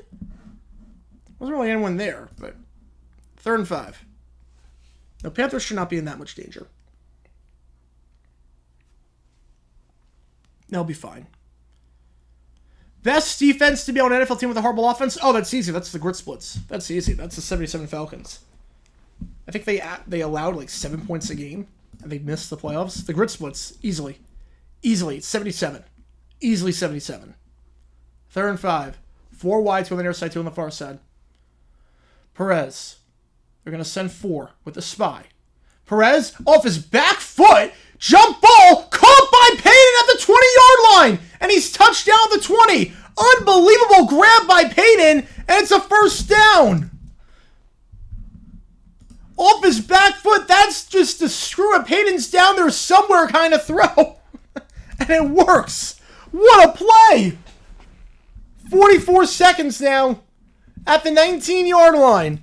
Payton, slow start for him. He's picking it up now. 4 wide. Perez fires, sideline, incomplete intended target for Payton. That was that was one of those, you know what, screw it. Payton's down there somewhere. Off his back foot, mechanics were terrible. He just threw that blind and it worked.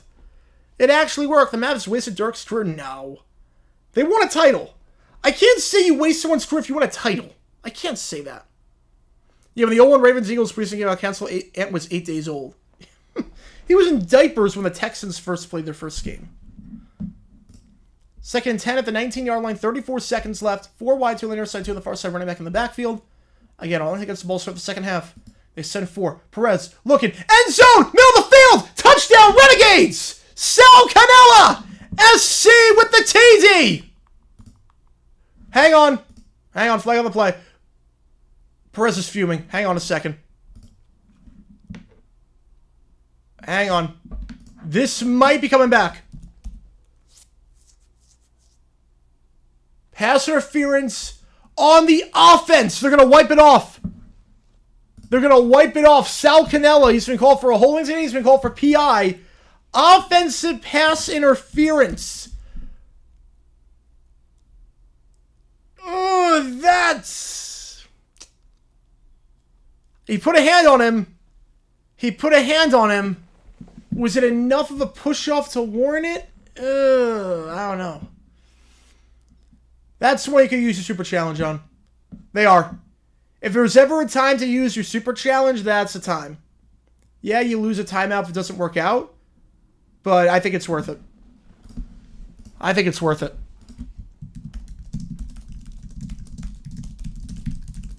I don't... If that's OPI, half the stuff is OPI. Half the stuff receivers do is OPI if that's OPI. I have to see up close. I have to see it up close. But that didn't look like much. That just looked like Canella placed a hand on him. All right. Dean, I love you. You got to get on frame. Dean, get on frame. You got to get on frame. There we go. All right, let's see. No. Come on. Come on. No. No. Is there a push? I don't see a push. I don't see him extending the arm. I mean, I don't see that much there. There's no foul. All right, thank you. Thank you. Arlington wins their super challenge, and it's a touchdown. Thank you. That's a great super challenge. 16% of you were right on that one. Thank you. Sal Canella gets his long-deserved touchdown. Yeah, that was not at all. I was going to say, if that's OPI, everything is OPI. That looked like nothing. That looked like absolutely nothing. 17-10 now. A huge score there for the Renegades. The Super Challenge works. They don't have any left, but you know what? If you're going to use Super Challenge, that's a good time to do it. Scott in the game at QB. Scott, that play is busted, and he's just going to take a sack and eat it. Walter Palmore on the stop.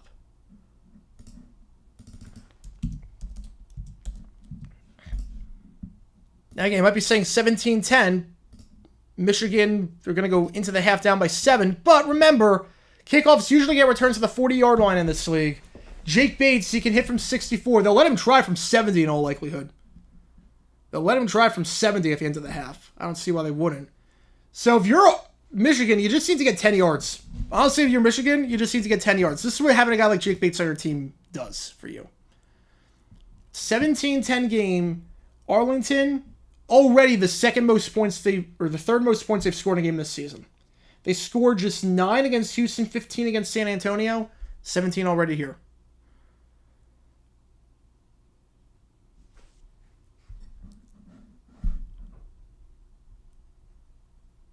All right. If the Mavs get their new arena casino complex, they'll be at the site where Texas Stadium once stood. Yeah, well, that's Irving. Yeah, that's Irving. The Cowboys stadium they play at right now is Arlington. The old stadium was in Irving. All right, 17-10. But remember, Michigan has 3 timeouts. They just need, assuming a decent kickoff return, 10 yards. And you can try a field goal with Jake Bates. You don't need much. Kickoff fielded at the 8-yard line. Just don't do anything stupid on the return and you're fine. To the 30, to the 35-yard line. So you need 15 yards to try a field goal for Bates. First attempt to 35. They have all 3 timeouts. 23 seconds left. Yeah, Fisher used to coach Michigan, yeah. Best NFL team to win the Super Bowl can't be 72 Dolphins. I was going to say 72 Dolphins. So that's easy enough. 91 Washington, 84 Niners, 89 Niners. I can't decide who of the 3 I'm taking, but I'm taking one of the 3. I'm taking one of the 3. I don't know who I'm taking. Probably 89 Niners. I'm probably taking the 89 team. All right. First down for Michigan. Etling. Pump fake. Taking a lot of time here. Fires. That ball is incomplete.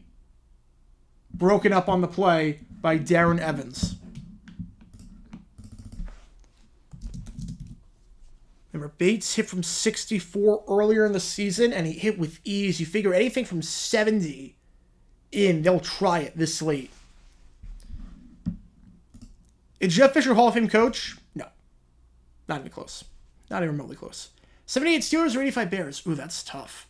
I'm going to take the 85 Bears. I'm going to take the 85 Bears, but that's tough. Second and 10, 4 wide. Etling. Fires middle of the field. Caught there in field goal range. I know it sounds crazy because they're at the 49-yard line, but they're in field goal range. Catch there made. Gain of 16 yards. First down.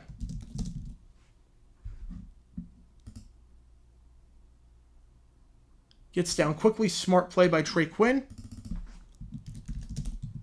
So as things stand, be a 67-yard try for Bates. Just can't lose any yards. You can't lose any yards here. That's all that you can't do. You can't get a penalty. Can't lose any yards. Do you consider running the ball? Honestly, just don't take any sacks. Do you consider running it? You have time for 2 plays before you have to get a field goal. You have time for 2 plays. Have to be quick. Have to be quick. You have a playoff picks.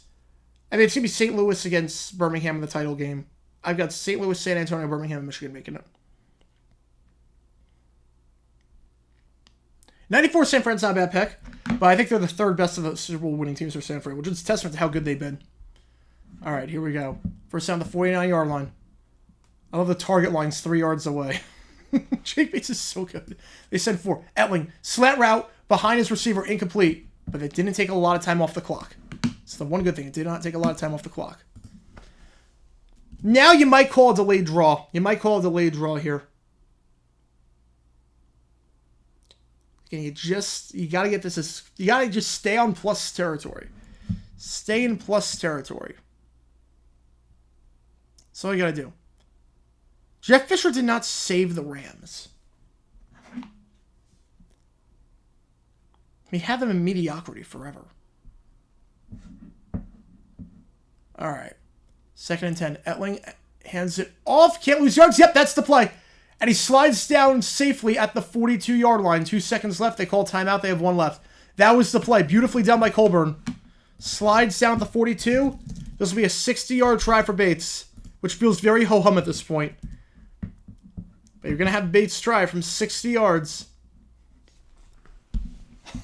Colburn played that perfectly. I called exactly what they were going to do and played it perfectly. Yeah, the Jerry Burns tirade after the Rams win, where they won on the walk-off safety. Yeah, that was a great one. Here we go. Jake Bates, 60 yards out. The legend.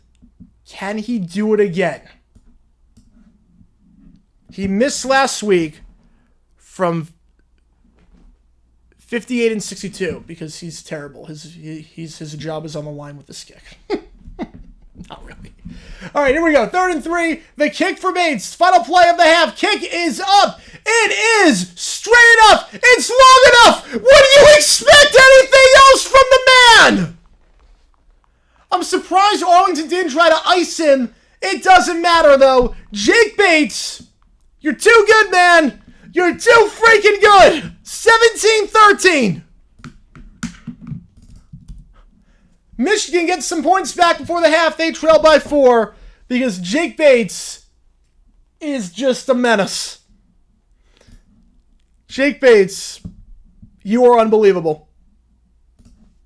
And I'm really bummed that Trent Baalke's not paying attention to the UFL because he would not have drafted a kicker if he knew how good you were. Unbelievable. All right. Arlington ball to start the second half. When we get back, 17-13. Fun games so far. I'll put a poll out there. Who do you think wins this game? This could go either way. Yeah, why 3 teams with strip-pickle kickers again? Your guess is good as mine. Honestly, your guess is as good as mine. Because they're stupid. We're stupid. They're not paying attention to the UFL. They don't pay attention to the UFL, and it backfires on them. The stupidest thing a head coach said, Glanville blaming the hotel accommodations on why his Falcons lost to the Cardinals, even though he picked the hotel. 83 Washington or 13 Broncos.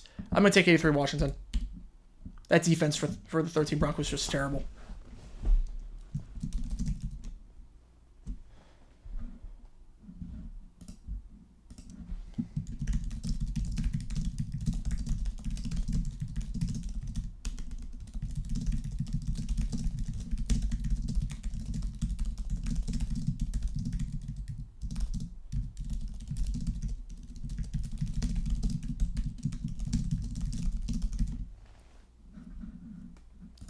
It's kicks like that irritate me that we drafted a kicker in the 6th round. Because Jake Bates, if you're paying attention, jeez. Yeah, nice to know that Bulky is really bad GM. Oh yeah, no, he's terrible. He's terrible. Oh, Ryan Nelson got activated. Oh, sweet. I never thought I'd see the day where I'm happy that Ryan Nelson's activated, but thank God. Something at least. It's something. And we're just seeing Merrill back. We need Rodriguez, and then we're good.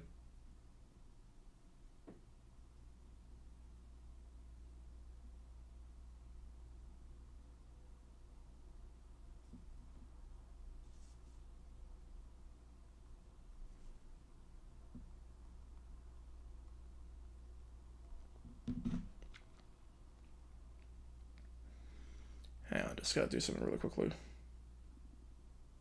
In voting that poll, who do you think wins this game, Panthers or the Renegades?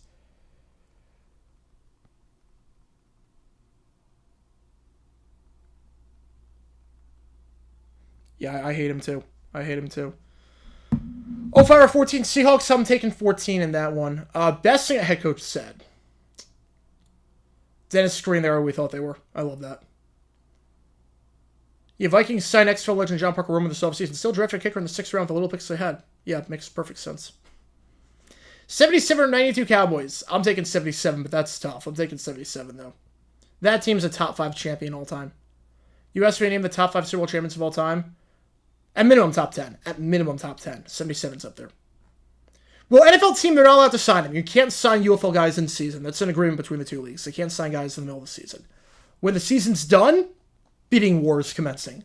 When the season is done, a bidding war for Jake Bates' services is commencing. I can guarantee you that.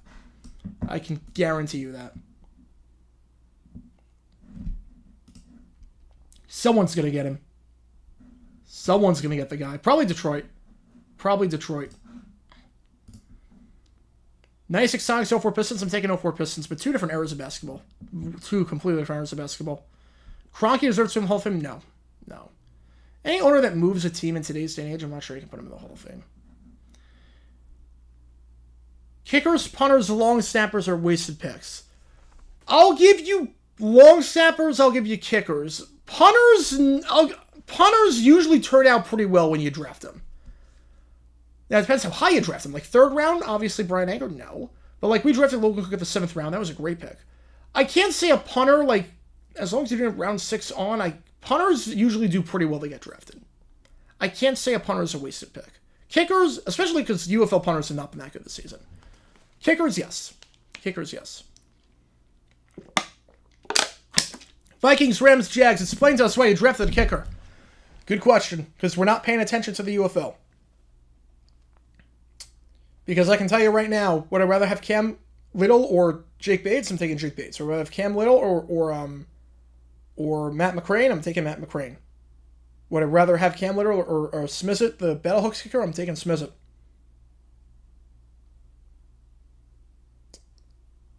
Do I see Skip Holtz getting a head coaching job in the NFL? And if so, which team would pick him up? He should get an opportunity. He should at least get an interview. Look, he's making Adrian Martinez look like a world beater. The thing with Holtz that impresses me is that 3 seasons, 3 different quarterbacks, and he's made all 3 of them look good. Like, if I'm a team that has a young quarterback, and I want him to develop, I look at what he did with Jamar Smith and Alex Magoo and then Adrian Martinez. Like, he's turned 3 different quarterbacks and had a winner all 3 seasons, which is awesome. Like, he deserves a chance. He 100% deserves a chance. It's really at the pro level, too. So it's not like college where it's like you treat them differently. No, the pro level, it's pro athletes. It's pro athletes. So I think he absolutely deserves a chance. What team would pick him up?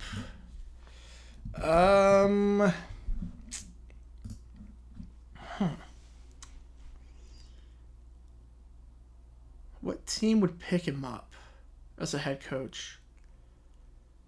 Give him that opportunity. Maybe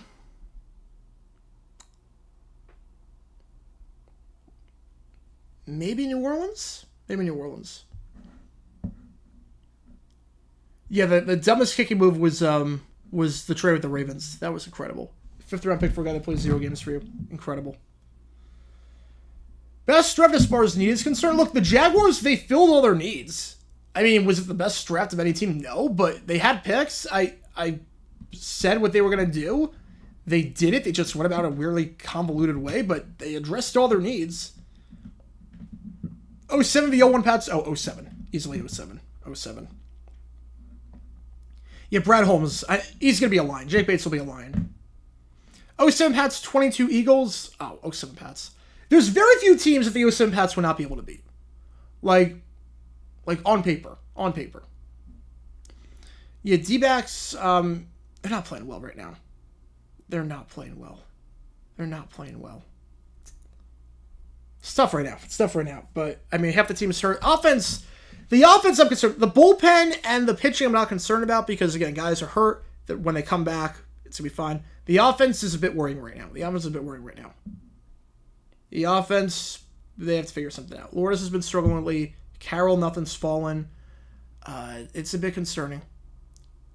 Marte is really the only guy right now I trust on this offense, and that's scary. Because Columbus, they don't need, because NBA, MLB, NFL, they have Cleveland. Cleveland's close by. They don't need a team. Columbus for the UFL would not be bad, but I think Cannon would be more likely. Again, vote on that poll. Who do you think is going to win this game? 64% right with the Panthers. Got the 4 minutes left before the halftime break. And then we start the third quarter. 60 people in the stream right now. Thank you so much again for making this the #1 stream to watch UFL games on YouTube. Really, really appreciate it, guys. Again, any donation, I get to your question right away. Others I just go in the order that I see them. Any members, you got to use those emojis, like the logos of the teams. So, really, really cool stuff.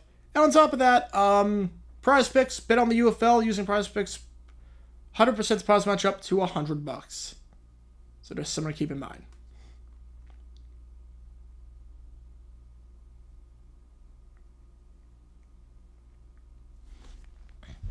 Best fan base from the UFL? There's only one right answer to that one. There's a clear-cut one, there's a clear-cut two. And it's really everyone else fighting for third. Which I guess the Brahmas would be 3. 13 Heat versus 08 Celtics. I'm taking the 13 Heat. 96 packs. Oh, wait. 13 or 12? 13 Heat, 08 Celtics. I'm taking the 08 Celtics. 12 Heat, I'll take 12. Oh, no. Marlins have it really, really bad. I mean, A's still have it the worst. I mean, because they're losing their team. But, yeah. 96 pack against 66 pack. I'm going to say 96. Best Spurs title team. Ooh, that's tough. I would lean 07 on that one. Are the Eagles really a bad fan base? No, they're passionate. They just show it off in a different way. They're passionate. I know a lot of Eagles fans. They're very passionate about their team.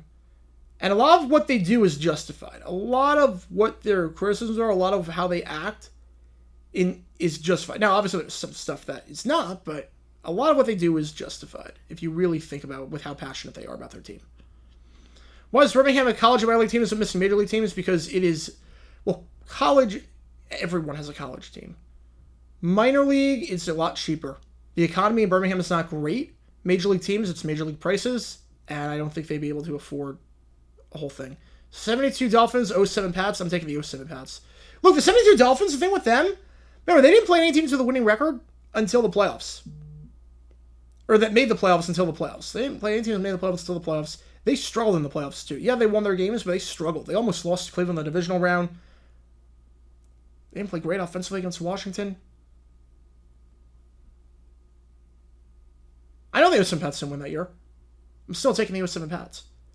That's like, look, if you ask me 98 Vikings or 07 Giants, or 2011 Giants, Look, obviously the 98 Vikings didn't win. The 11 Giants did, but I'm still taking the 98 Vikes. 12 Heat better than 13 Heat. 12 Heat lost more games and fewer games. Yeah, I still take the 12 Heat over them.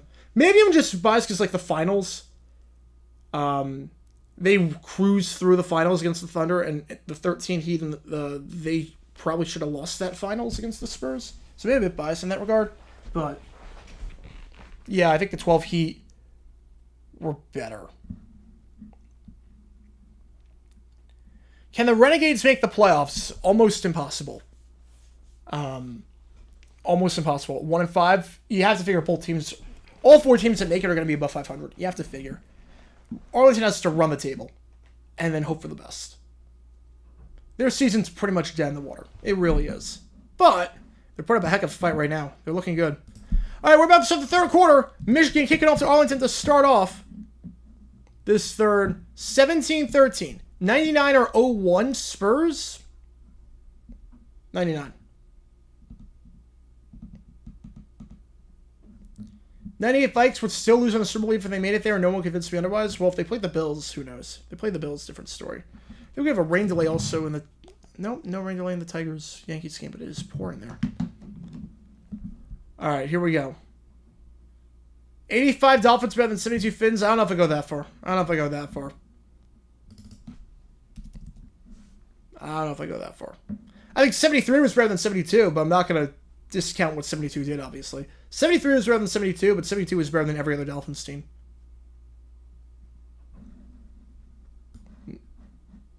Oh, 7 Pats, 85 Bears.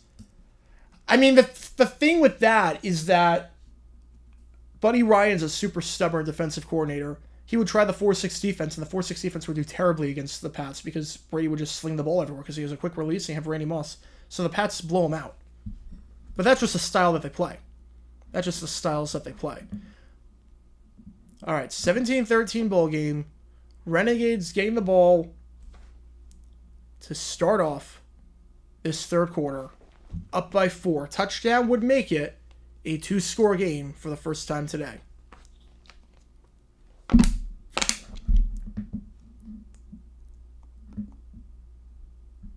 Yeah, no one knows who the owner of the Oregon team is in the AFL. It's crazy. I just saw that question. All right. Kickoff field at the 5, and here we go. Taking to the 20. 25. 30. Has to move on the inside. 35 down the 38-yard line. So Arlington, for the return by JM, takes over the 38-yard line. After back-to-back drives with a touchdown, the last one being to Sal Cannella after a controversial pass interference that was overturned off the Super Challenge by Bob Stoops. 17-13 game. Which zero-win team is worse? 76 Bucks, 08 Lions, 17 Browns. 76 Bucks by far the worst because they had no offense, they had no defense. Expansion team. They were an expansion team. 17 Browns were not terrible. I mean, obviously they were winless, but like they should have won 4 games that year. Defense was actually not that bad, and there were quite a few games if they were right in it. But Bucks were the worst. There was not one game the Bucks played that year where you could have said they should have won that game. 2013 or 2015 Broncos. Handoff, gain of 1 on the play to Smith. So it looks like Hunter is still hurt. See, he's not got any carry since the injury on the celebration. 2nd and 9. I would say I'm going to take the 13 Broncos because the 15 Broncos... Yeah, the 13 Broncos had a bad defense, but the 15 Broncos, they had no offense. 13 Broncos would handle that offense pretty easily. They would handle that offense very, very easily. With Brock Osweiler at QB and Peyton Manning, who can't throw more than 5 yards down the field. 2nd and 8. Perez, pressured, fires, gets rid of it. Low throw, incomplete pass on the comeback route. Intended target there was Isaiah Winstead. His first target of the day brings up 3rd and 8 at the 42. 2007 Patriots or 2007 literal Patriots. I mean, you could build quite the offensive line with 2007 literal Patriots. So we have an injured Panther, but he's on the sideline, so I think we're going to play on. Yeah, we're going to play on. Oregon NFL team. Portland maybe one of these days. I mean, they support all their other teams. Portland fan bases are huge. Maybe one of these days. It's not the craziest idea. 3rd and 8, they send 4. Not anytime soon, but Drag route caught, gain of 3, but that's it. Sal Cannella, nothing really doing there. So Michigan's defense forces a 3-and-out. So a good stop there for Michigan for 2 straight touchdowns allowed. They do get a 3-and-out. Yeah, I think the NFL, they're just going to stay 32, and then they'll go international when they do expand. But if they do go domestic, Portland's definitely an option.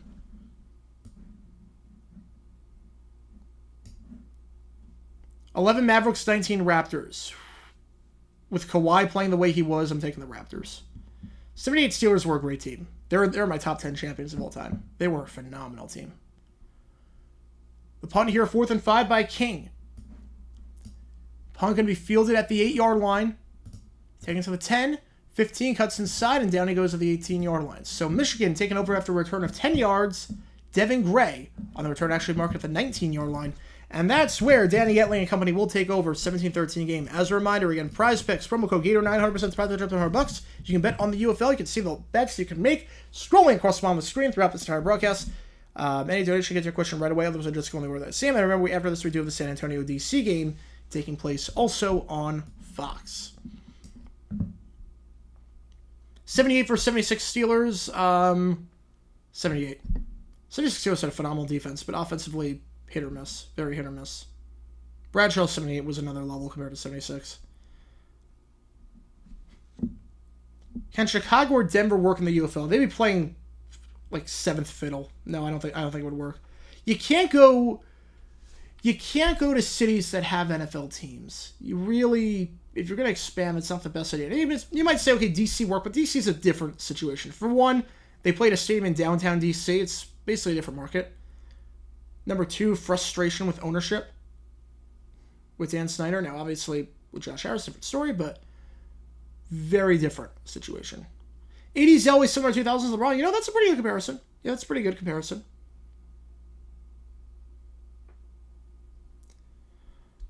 All right. 1-win Dolphins, but 16-0 Pats. 2010-11 Packers versus 2011 St. Louis Cardinals. Who wins? I mean, they play different sports. So, Packers win the football game. Cardinals win the baseball game. San Diego needs a UFL team. Yeah, San Diego, they'll get one at some point. Problem is if the tax is in California, they're not going to expand to California anytime soon. But if the league stays viable for a few years, yeah, absolutely, they could do it. They would support a team very, very well. It would be very similar to St. Louis in many ways. And the Fleet got great crowds in the AAF, and that league was in shambles.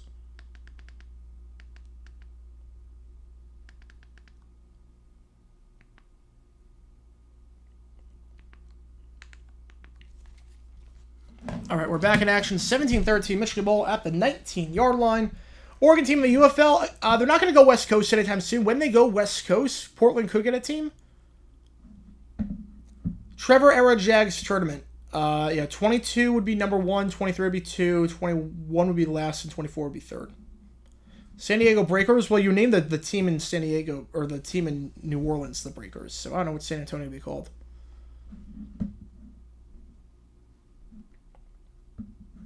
But it wouldn't be the Breakers. For 7-19, play action. Etling, middle of the field, caught. Gain of 20 on the play. Catch there made. First catch today for the tight end, Gunnar Oaks, who had no catches last week. That's just his 3rd catch of the season as a first down. At 15 yards entering this game, 20 on that one catch alone. Not the best throw by Etling, but it does get the job done. Oaks, nice job getting his hands underneath it. Makes the grab cleanly. First down, Michigan at the 39-yard line. They get some breathing room. 4 wide actually. 3 on the far side, 1 on the near side of the field. Handoff, Colbert, nothing doing. Loss of 2 on the play. Brought down by a slew of Renegades, including number 18, Donald Payne, the former Jaguar. Bringing the pain. 2nd and 12. If the UFL stays viable, do I see the CFL merging with the UFL? No. 2 different styles of football. And 2 different time frames too. You have to do CFL season in the summer to the fall, and UFL you can't do it like that. Because the whole appeal of the UFL is you want a shot to play in the NFL. And CFL, it's not that. It's not that. You're not going from the CFL to the NFL. There are some exceptions, but it's not like the UFL. Two different purposes, two different leagues, two different styles. Second 11 passes behind his receiver, incomplete pass. But there was a flag on the play. Intended target there was Devin Gray. But there was a flag here, so we'll see what this flag is. Sea Dragons or not. If they go West Coast expansion, yeah. You go West Coast expansion. I repeat the down. Offensive penalty, false start on Chimakorafor. So back him up another 5. Use those flag emojis if you remember. Go Brahmas. Well, we got the Brahmas game coming up after this. Brahmas Defenders, we got that game coming up. And you hear a horn in the background again. I can't. Oh, it stopped. Good. That's good. How optimistic are the Jags will get the new funding for the same? I'm pretty optimistic. I'm pretty optimistic about that. 2nd and 16. Etling. Was that called? Renegades saying it wasn't. Pass to Colburn. He's walking backwards. Incomplete pass. Ball hit the ground. 3rd and 16. Yeah, perfectly executed New York pizza. Yeah, that's better than 90s NBA uniforms. Definitely. Yeah, I think Jacksonville, I haven't heard any backlash to I haven't heard of too much backlash to this proposal in particular.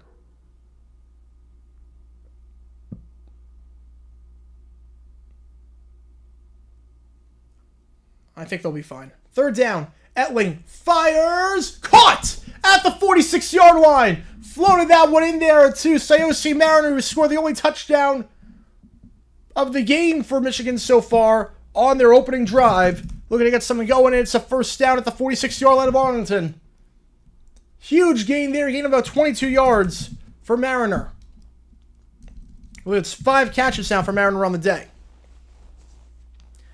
El Paso getting sports teams, not going to happen. I don't think pro sports teams are in the future for El Paso. Especially because you have to build stuff, because you're not playing at the Sun Bowl and other ballparks and arenas. You're not going to happen. Elling's sideline throw. Was that intercepted? Did he get both feet in? Flag on the play, though. Hang on. Flag on the play. It's going to be PI. Even if that was intercepted, it's going to be PI. Harris on the deflection / interception, maybe, but it's going to be PI. So move it up 15 yards, because UFL, unless it's intentional, it's a 15-yard penalty. So move it up there. Yeah, they can't. They're not going to be able to do the UFL merger. A pass for a 15-yard penalty and a 1st down. Meanwhile, in the Orlando game, Cleveland is now up by 2. Huge comeback there after being down by 13 at the half and 17 at one point. A nice layup there. We're tied at 66 apiece. They're going to call PI, not on Harris. They're going to call it on Adewuzi, the safety. And remember, they lost their Super Challenge already. But that's PI. I mean, he grabbed the jersey. You're not going to even if that was Super Challenge, you can't get it overturned. He grabbed the jersey. Clear cut PI. 1st down, the 31-yard line. 30-yard line, actually. The give. Hills trying to bounce it to the outside. Etling, nice hustle to try and set a block. Gain of 3 on the play, and Adewuzi on the tackle. But Adewuzi talking with Hillsman after the play. Quiet day for Hills, relatively speaking. Stallions Battlehawks, who wins? I'm not betting against Birmingham right now. Not with the way Adrian Martinez is playing, out the way they played the last 3 years. I'm not betting against them right now. It's going to be a great game, but I'm not betting against the Birmingham. All right, 2nd and 6, ball the 27-yard line. 4 wide, 2 on the near side, 2 on the far side. The give, Hills up the middle, down to the 24-yard line, brings up 3rd and 4. Tackle there by number 42, Vic Beasley, the former Clemson man, the former Falcon first-round pick, led the league in sacks in 2016. Brings up 3rd and 3, let's call it. Why is the CFL so different? Because Canadians have flapping heads that drive cars with square wheels. Blame Canada. Blame Canada. All right. 3rd and 3. 4 wide. Fire slant route. Tight coverage. Incomplete. Flag on the play. So there should be a 1st down. They're going to call it on Adewuzi again. You see how the thing with the Sea Dragons, they're just so far away. It was just the Sea Dragons were so far away from everyone else. Just keep travel costs down by going to Seattle. But not going to Sale. The Jags are not moving to Birmingham. Pass interference, so spot foul there. Move it to like the 18-yard line. So again, Adewuzi. Or that one actually on Jamal Carter. That one they're actually calling Jamal Carter. Not 23, they're going to call on 22 Jamal Carter. So first down in the red zone, another third down conversion via a pass interference penalty. And yeah. Well, I don't know if that was on Carter. No, that's not on Carter. That's on Harris. No, that's on Harris. They got it wrong. That's on Harris. But yeah, that's clear cut. Wes Hills, nothing doing though. Bottled up at the 19-yard line. Loss of 2. At the very least, it's a loss of 1. It's Matsi Lule on the stop. Salt Lake is not a major media market. Salt Lake is not a major media market. The Seahawks are not relocating. They're not relocating. And they wouldn't go to Oregon. Seattle and Portland hate each other. We're not moving to Oregon. 2nd and 11. Ball at the 18-yard line. 4 wide. 3 on the far side. 1 on the near side. Etling takes a snap. They send 4. Etling fires out route. Incomplete pass off the hands of his intended target. Number 15, Devin Gray.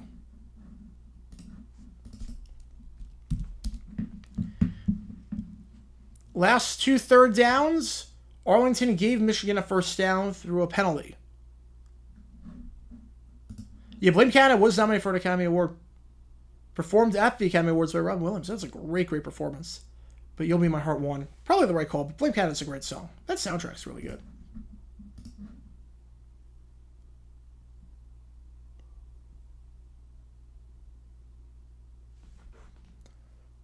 All right, 3rd and 11. Etling, they send 4. Etling, pump fakes, sacked on the play at the 28-yard line. Vic Beasley on the sack at the 28. Loss of 10 brings up 4th and 21. I would say that makes it a tougher field goal for Jake Bates, but come on, it's Jake Bates. This is going to be a 46-yard try for the man who hit from 60 with ease, the man who is considered by just about everyone to be the best kicker in this league. It looked like he had Hikatini if Beasley was not there or forcing the pressure. Hikatini was open. All right, here we go. 4th and 20. The kick for Jake Bates. Kick is up. I mean, would you expect anything else? I mean, that was from 46. Of course he's going to make that one. Of course he's going to make that. They're staying on the field, though. Hang on. Hang on. Hold your horses. Hold your horses. Hang on. Flag on the play. Now, if it's on Arlington, it's not... A 5-yard penalty would not do anything. They would just decline the penalty, take the points. Personal foul. Roughing the kicker. Are you kidding me? That is twice now this game that Arlington on special teams has given a first down. And they're going to call that on Harris. Unreal. That's twice now. Move it up to the 14-yard line. Yeah, former NFL sub Vic Beasley, yeah. So first down for Michigan. That is twice now this game that Arlington has committed a penalty on special teams to give Michigan a first down. 3 first down penalties on this drive. This is crazy. Well, at the 12-yard line after a horrible penalty. So Bates has made 3 field goals, but only one of them is counted. The other 2 have gotten first downs. Arlington will burn a timeout. It goes from bad to worse. They only have 2 left now.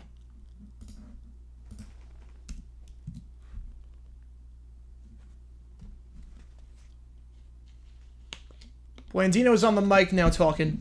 I think it was late. Because it was like super late. It was like after it was way after. Now, he didn't hit the plant leg, but it was way after the fact. He rolled into him. Yeah, no, he rolled in. No, he got the plant leg. He got the plant leg. He rolled into him. Rolled in. Got the plant leg. Yeah, that's it. Super Bowl's in New Orleans. Super Bowl's in New Orleans this year. Yeah, while we wait for Blandino to finish this up, Any donation, get your question right away. Otherwise, just go in the order. Same prize picks, 100% sponsors, $100. $50 or more, you get your name on a gnome, and I'll put that gnome up there on the shelf. You can see you get this gnome, and I just put your name on there in chalk, and you get your name all the way up there for the whole world to see.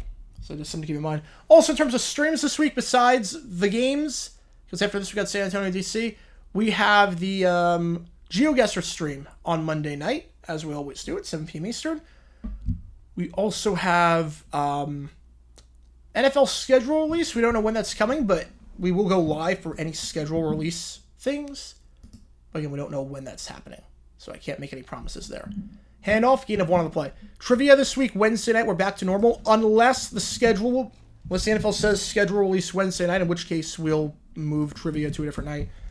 But schedule takes first priority, but we think it's going to come out this week. We think this will be the week it comes out. We're not sure. After that gain of 1 by Hills. Arlington in the lead? Yeah, maybe not for long. Maybe not for long. Michigan has the ball at the 11-yard line. They send 4. Etling looking. End zone shot. Back of the end zone. Incomplete pass. Intended target there was Mariner, who scored the touchdown earlier. Now, the last time Arlington shot themselves in the foot with a 4th down penalty to give Michigan a first down, they did get a stop right after that and held Michigan to 3, so no harm done. Could they do it again? This drive has been nothing but Arlington shooting itself in the foot. A frustrating drive if you're a Renegades fan. A 3rd down pass interference penalty. Another 3rd down PI. A 4th down roughing the kicker. It's been that kind of drive. Etling. They send 4. Etling, pressured, escapes the pocket, looking to throw on the run, dumps it off behind his receiver. Hills incomplete. Hills was open, it was just a bit behind him. It was just a bit behind him. And Jake Bates going to line up for the field goal. This one a chip shot. This one from 29 yards. He had Hills open. He had Wes Hills open just behind him. But he had him open.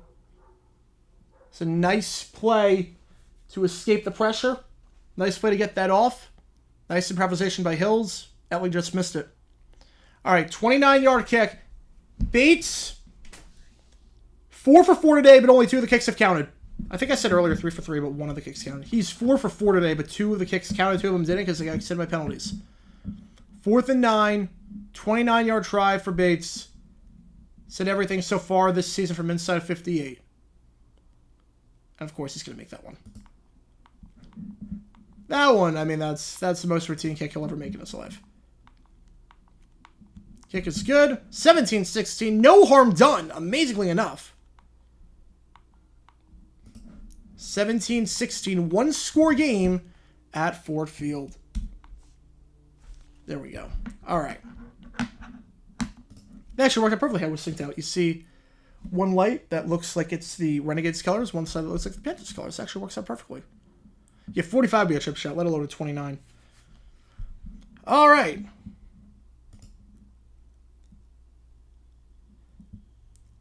Yeah, CFL USA was a disaster. I think it could have worked. I honestly think CFL USA could have worked if they went to northern U.S. markets. Like, if they went to markets like Rochester, Milwaukee, they went to markets that, like Fargo, Boise, like, if they went to markets in the north that were close to the border that didn't have teams, I think it could have worked. How's it going, family? Welcome to the stream. Problem is if they went to Miami and Birmingham and Shreveport and Vegas, it's like, what are you doing? That was the problem. The market location, besides Baltimore, was terrible. I think CBS or CFL USA could have worked. I still think to this day it could have worked. Wait, I didn't see your question. The first professional sports franchise in Florida. Ooh.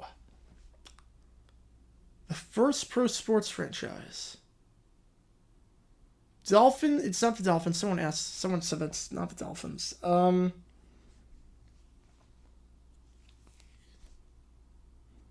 Like that was like based in Florida?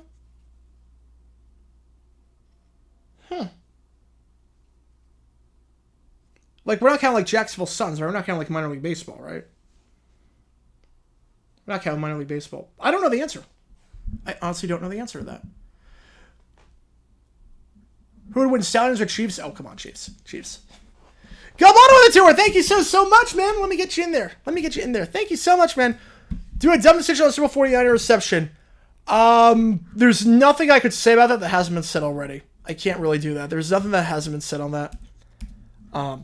I would not have done it, but, I mean, all the analytics have been talked about with that play. There's nothing I could say on that. Just a heck of a play. Just a heck of a play by Butler. I would not have done it, but yeah.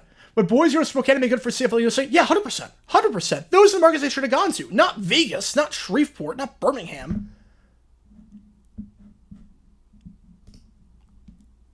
Especially if you're going to play on Sundays during NFL season.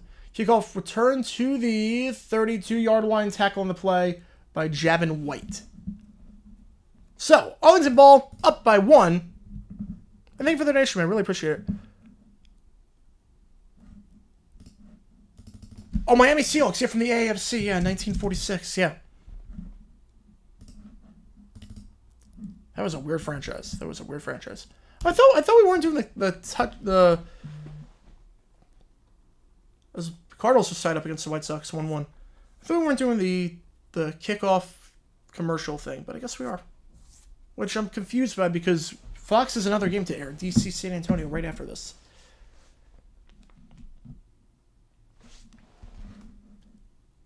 Yeah, could Bates says 70-yarder in Denver? Yeah, I think so. Magic are not winning. They're down by 8. You got the over 42.5. You're in a good spot right now. 33. You're in a good spot. You're in a pretty good spot. It's not a lock by any means, but it's better than if you had the over yesterday in the game between Houston and St. Louis, where it was very clear after like 2 drives that this was not going to work out.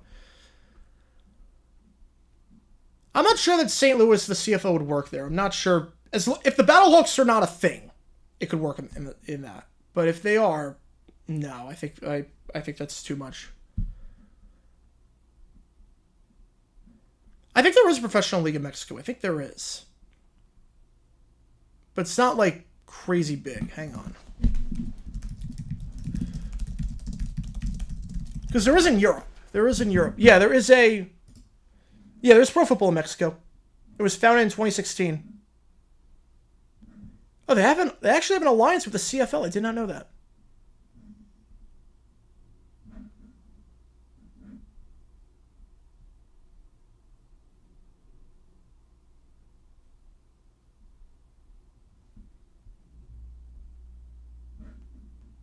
All right, there you go. More you know. Yeah, I saw that Hill passed away. Rest in peace to him. Yeah, the Seahawks were not a good team. Very poorly run. Very, very poorly run. Best player in NFL history can't be Tom Brady or any player that is of free head. What? I guess you said often said. In that case, I'll go Don Hudson. In that case. You want a fun stat? Look at the numbers of Don Hudson in 1942, and then look at the numbers of every other player in the league. It's like he's playing a different sport.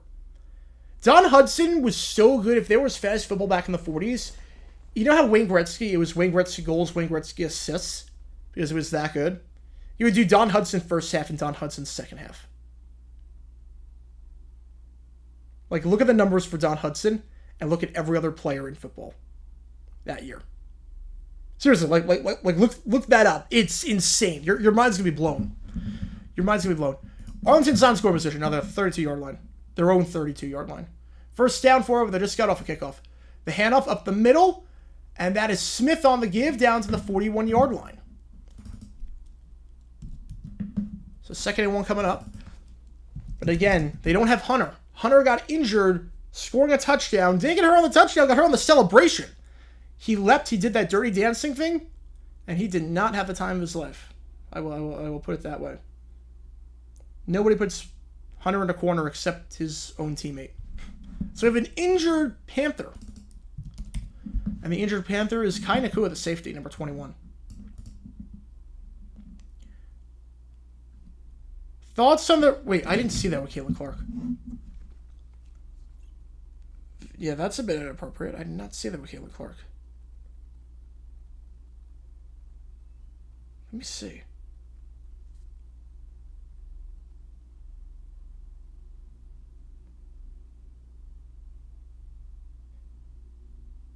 Well, I saw the... When was this? Because I didn't... I saw the one from like 3 weeks ago. The creepy one. I didn't see the one about the boyfriend.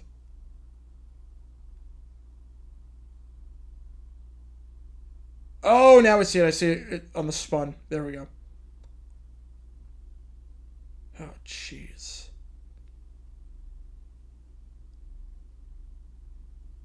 Why would he say bae, too? Like, that's crazy. That's so unprofessional. Just be normal. Like, why are these reporters not normal around women? It's crazy. First down the play, 45-yard line. Jags are not moving. No, they're not moving. You got a Miami Seahawks jersey? Ooh, I might have to do that.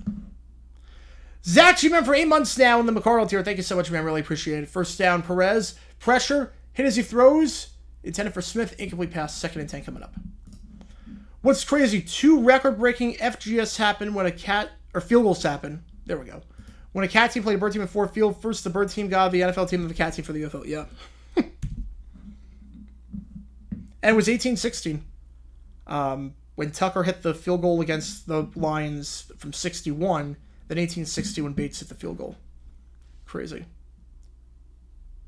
Yeah, Chuck Long. That's a blast from the past. That's a blast from the past with Chuck Long. Great quarterback at Iowa. Not so much in the NFL. To see the name of the women's sports? I don't remember. I remember reading about it a year ago. I don't remember the name of it, though. You know, I was not kidding about the about Don Hudson with the receiving stats. It's crazy. 2nd and 10, play action. Perez, tight end screen caught by Seth Green. Green to the 50, Green in plus territory. Green at the 48-yard line. Yeah, how to get started in broadcasting? Said he worked for ESPN. So, technically, when I say call games for the ESPN family networks, I mean ESPN Plus. And, like, we had a direct line with ESPN. But, like, I wasn't employed by ESPN. I mean, there were a few games I, like, worked for ESPN 3 where I, like, helped out with the stats. But, like, I wasn't directly employed by ESPN. It was the college. It was all student-run. And our games were on ESPN Plus. And we aired, and we did the games in there. So we had, like, direct line with ESPN. Like, we would call someone up in Bristol from a production standpoint, just make sure everything was good to go. But in terms of, like, I was, like, 3rd and 3. Out route caught! Nice play by Burnett. Not the best of throws. Nearly jumped, but instead, gain of 7 on a first down. Arlington moving the ball. But yeah, no, the way for me to get started, play video games and mute the audio and just call the games yourself. That's the easiest way to practice. First down, Perez, pressure, fires, sideline shot, one-on-one for Payton, incomplete. No flag on the play. Trying to fly around with Payton. Had that huge, 29-yard gain earlier to Payton on a fly route. Couldn't get to go that time. Yeah, Magic just completely collapsed this half. It's crazy. Thoughts on the new Houston, Denver, and Detroit helmets?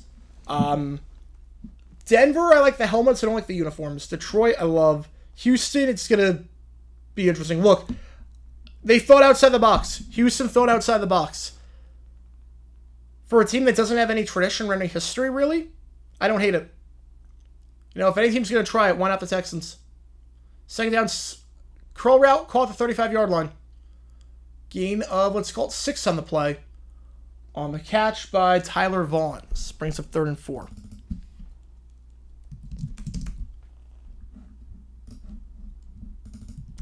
I mean, Arlington, they were doing fine running the ball. Their best drive was with Hunter, but Hunter got hurt on the celebration. Call master control in Denver every day for a Rocky Mountain PBS show in college. Oh, wow. There are a few teams in this league can run to the outside, so I'm not sure that's going to happen. One by Super Trap, I can't do it. All good, in case all good. Thank you for being here. 4 wide, 3 on the first side, 1 on the near side. Perez looking Out route, caught, first down, and then some at the 30-yard line. It's Tyler Vaughn's brought down on the play after a gain of 5, I should say, and a first down. Arlington ball up by 1. They're driving, and that's the end of the quarter. Just make sure he didn't step out of bounds before the sticks. He very clearly did not. Eventually brought down by Keith Gibson Jr., who turned maybe saved a 15-yard gain, just keeping it 5. But either way, first down as we head to the 4th. I'll put a poll out there. Who do you think wins? Arlington are looking for their first win of the season. At the very least, I cannot put them dead last in the league. Even if they lose this game, I can't put them dead last. Memphis is the worst team. No points for Arlington that quarter, but they are driving. All right, a lot of questions in the chat. Hang on. I saw a fan stream of a WNBA game because the league crapped the bell on it. Yeah, I saw that too. What was that? I think Oklahoma Army, when that game went to like double overtime, a fan streamed the game on Twitch because it was like behind a paywall. It was like an Oklahoma pay-per-view. You had to pay like $99 for it. I'm not really sure if you could look, a fan streaming the game. If there's, I don't think there's anything against that. If it's his own footage, like if you're recording the television broadcast, that's different. But if it's not available, like that's a whole different issue. NFL PBS Kids broadcasts? No, I don't think so. Most of these kid broadcasts are terrible. Nickelodeon's the exception to the rule. NCAA, NFL, you want them to adopt the 4th and 12 rule, but no, I think it's too easy. Too easy, and it's too much power shifted in favor of the offense. I like 4th and 12 in spring, but I don't like it in like the other levels. It should be hard to come back. It should not be easy. Yeah, they're in score position now. They're at the 30-yard line. They're in score position now. Yeah, this game's on Fox. For those who do want to watch, this game is on Fox. Yeah, NASCAR's not good on Fox. On Prime, it'll be good. Prime with the stats they have. Oh, Prime, it's going to be awesome. 7,428 is the attendance. That's higher than last week, right? Last week was like 6,000, right? So it's higher than last week. Yeah, I think I said about 8,500. So, bit overshot, but not by a lot. Rumors of Memphis going on pause. I don't think any team's going on pause. Relocation, maybe. But I can't see any team going on pause. There'll be 10 teams next year. At minimum, there's 8. The new NCAA football game coming out this year. On one hand, EA's making it. I have no faith in them. On the other hand, I'm so excited. I have not bought a next-gen console. I'm still stuck on Xbox One. Because I just don't play video games anymore, really, a whole lot. Like, I haven't picked up a controller in a while, just because I haven't had time. But I might make an exception for college football. Maybe sad if we lose, though, and I won't see one of my teams win a championship for a while because I don't believe in the Marlins and not the Jags either. I don't blame you one bit. I don't blame you one bit. Is streaming the game and literally showing the game illegal? Yeah, like, okay, if you're on, like, Facebook Live and you're showing if you're streaming the game, like, actually at the game, no, that's not illegal. If you're streaming the television broadcast, yes, that is illegal. Thoughts on the lead-out program for the Super Bowl?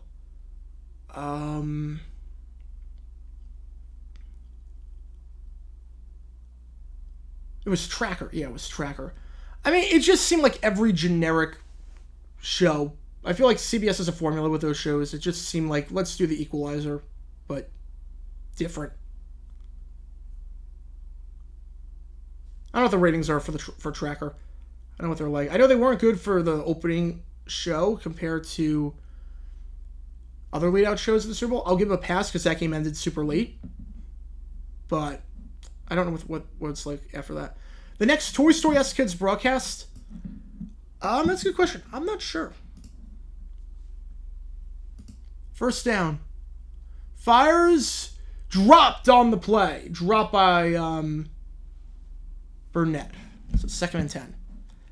I mean, I could see maybe. I mean, they tried it in the NBA. It didn't work. I could see Disney maybe trying a Marvel theme broadcast one of these days. It won't work, but I could see that happening. And so, basketball game, not anytime soon. You know, the combination's not. There's not really a whole lot of creativity. They're not really going over the middle of the field a whole lot. Everything is more toward the sideline. Is Tyler Guy going to be an All-Pro, or is he going to be the very rare first-round offensive line bust for the Cowboys? I mean, I'm not sure about All-Pro. I wasn't crazy about him, but Cowboys usually know what they're doing on offensive line. They draft a guy early, they know what they're doing. Deontay Scott in the game at QB. Wildcat for the first time today doesn't work. That's the 4th touch he's had. 3 times it's worked out pretty well. That time, not so much. I think that's White on the stop. 39 at the 29-yard line. Picking between a baseball team and football team is like picking between trash and slightly less trash. Yeah, at least the Jags could do something. At least they could make the playoffs. Obviously, Marlins won't make it this year. People that did the mod on NCAA 14 are working on, so there's a bit of hope there. Honestly, I hope there was a customized playoff mode. Yeah, hopefully. I would love to see it. I played that college basketball game like crazy growing up. I played 03 all the time. 3rd and 9. Should be movement on Birmingham, or not Birmingham, Michigan. I saw Birmingham in the chat, and my mind just said Birmingham. But that should be movement. Breland speaks, calls the offensive line to jump, so move it up 5 yards. Got Mono with the fiber, thank you so much, man. Really appreciate it.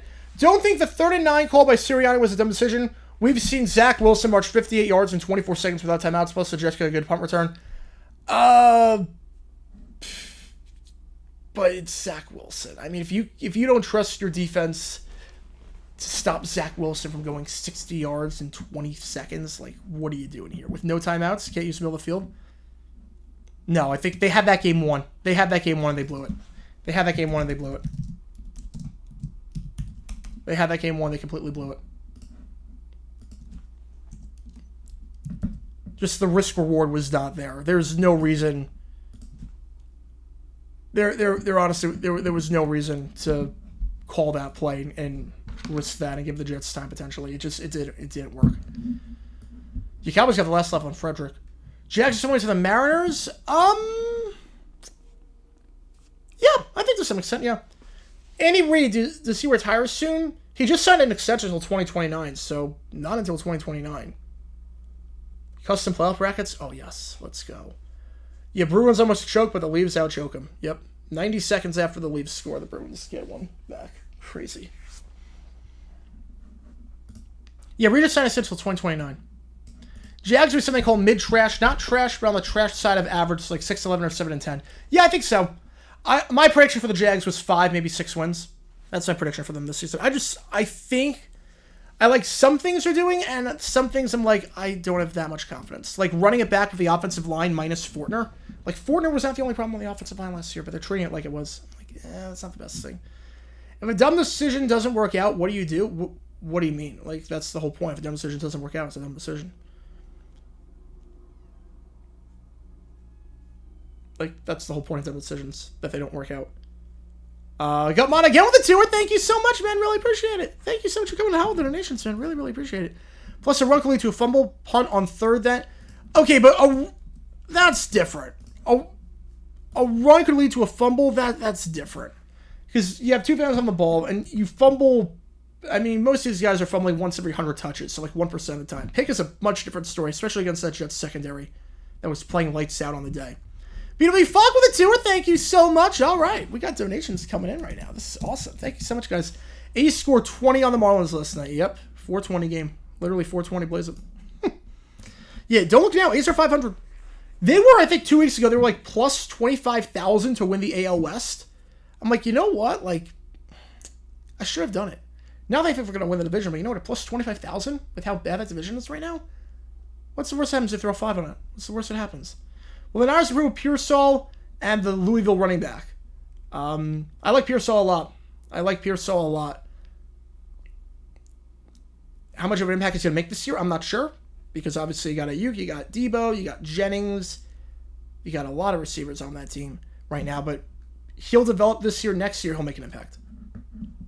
Yeah, Eagles had no business losing the Cardinals. I was shocked when they lost that game. Especially after the onside kick. I was shocked. That game was gift wrapped to them, and they lost it. First manager of the Blues season, I think Bud Black. Chiefs 3-peat. Cowboys have their usual playoff disappointment, which everyone laughs at them. Yeah, nothing would shock me about that. Going to Jazz and the Eagles have no idea what the hell they're doing, pretty much. Michigan called timeout, by the way. They have 2 left. So each team with 2 timeouts remaining throughout the rest of the contest. After this, we have the DC San Antonio game. That is on Fox, so we'll be live streaming that one. They send the blitz. Perez fires. Deep shot. Looking for Canella. Incomplete. Nate Brooks on the coverage. Flag on the play, though. Flag on the play. Perez staying out there. Looks like this one's going to be on Michigan.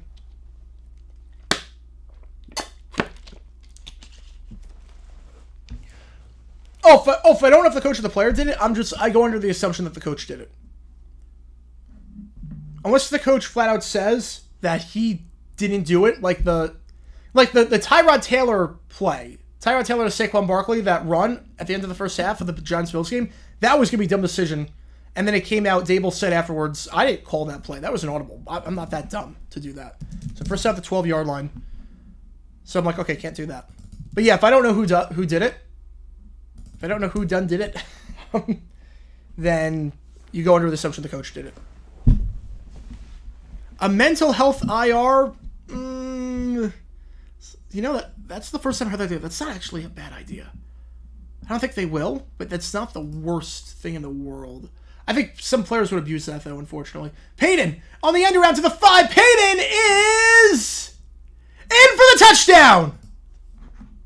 Payton's in. Renegades up by 8. 7, I should say. I cannot do math. Javonte Payton on the end around, 23-16. We'll see what they do here. Probably going for 2, making a 9-point game.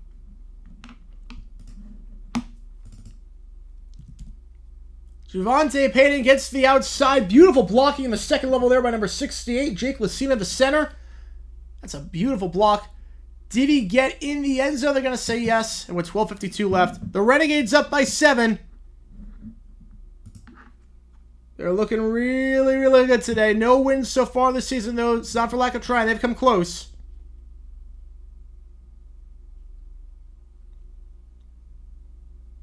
I can definitely see some players abusing that, potentially going on like IR just because they don't feel like playing. They're going to go for 1. I don't know if I agree with this. The handoff up the middle, though, they get it. They get it. Smith gets it. I would try to make it a 9-point game. But 24-16, I don't hate the call. And it's not just because it worked out. I would have gone for 2, but I don't hate the call because obviously now Michigan's not going to go for 3 in regulation, so worst case is probably a tie.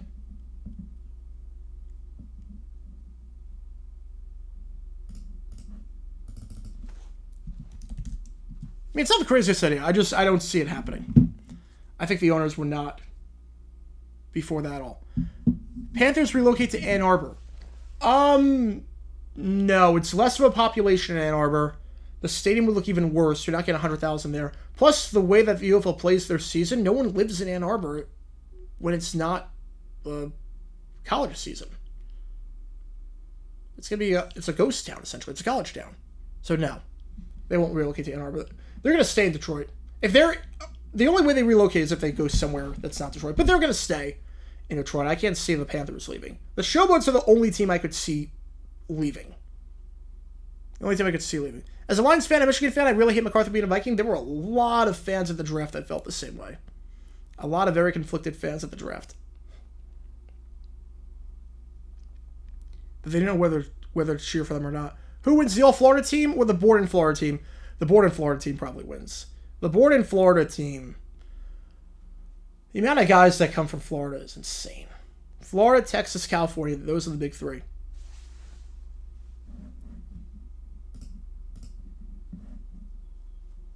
Yeah, that was a bad draft class for the Cowboys last year. Taco wasn't in that class, but yeah. It was a bad class for them.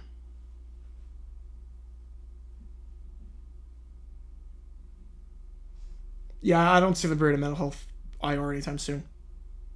Because even if like there were, you could always do the physically unable to perform list. You could always do that. You have a team in Connecticut. That's interesting. I don't think so. Connecticut had the Hartford team in the UFL back in when the actual United Football League from 2009 to 2012. They didn't get great fan support. The Texans won the Super Bowl. Yeah, no, I'd be ticked off. Of course, I'd be ticked off. If any team in our division wins the Super Bowl besides us, I'd be ticked off. Showboats move to New Orleans to become the Breakers. Wouldn't hate it. Wouldn't hate that. Wouldn't hate that at all. Breakers should come back. They get good ratings in the UFL. As long as they can find a stadium. I think Breakers would do great. I would love to see that. Plus, their helmets are awesome. I love the Breakers helmet. Right over here, I love that Breakers helmet. All right, 24-16, 12:52 left. Panthers getting the ball. Oh, I don't see Taco again. NFL interest again. Not any serious interest. Want to hear a joke? The Cowboys think Zeke is still the #1 running back. That is a pretty funny joke. All in, baby. All in. All into a first-round exit. All into a first-round exit. There we go. 70 people in the stream. Thank you so much. Kickoff field at the 15-yard line. Here we go to the 20, 25, 30. Has some room at the 35, and down it goes to the 39-yard line. Nate McCrary on the return. Michigan ball. First down at the 39 with 12:45 left. Two guys get doused feast in urine. They have to go home, shower, change, and come back to work. Yeah, that's crazy. That's crazy. Gonna watch the rest of the Magic game? Unfortunately, you're not missing much right now with the Magic game. Cavs up by 8 at the free throw line. It's not looking good for Orlando. Cavs outscoring by like 22 points this half. First half, the 39-yard line. This game is on the Fox Sports app. Yes, it is. As is DC San Antonio in 30 minutes. 3 wide. Etling. Pump fake. Third read. Can't get to it in time. It's sacked at the 32-yard line. Brought down there by Henri St. Amour. Second sack of the day for the Renegades. Loss of 5. My chéri Amour. St. Amour with the sack. Loss of 5.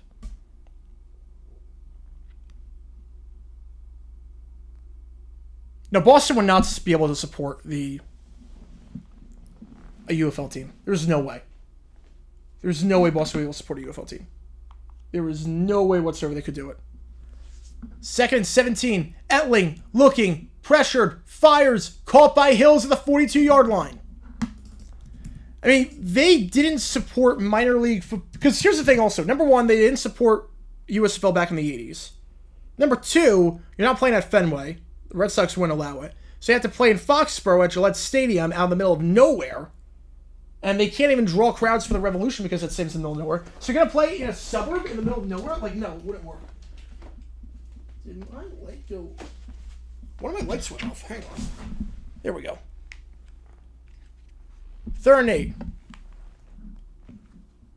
Etling, they send 5. Etling, drag route, caught, first down. Nice yards after the catch at the 48-yard line by Marcus Sims. Gain of 10 on the play on a first down. You know, the game's on the Fox Sports app. Why the Panthers so inconsistent? That's a good question. I don't know. Because they've alternated each week between wins and losses. It's crazy.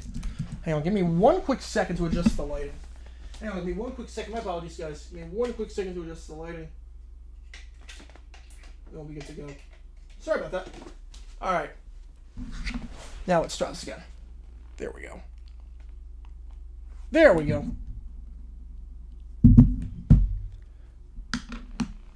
Yeah, if it's gonna be a team, it's gonna be Hartford, but it can't. But Hartford wouldn't be able to support the team because they didn't really support the UFL team back in the 2010s. Nakua on the grab over the middle, gain of 18, first down at the 30-yard line. All right, Michigan moving the ball in crunch time. Look about 50 miles northwest of Albany. Nice. Went to Syracuse a ton growing up.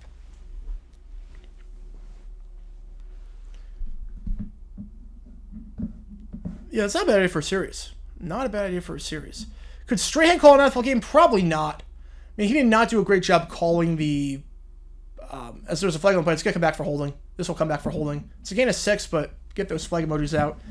This could be holding. I wouldn't hate the UFL in Syracuse.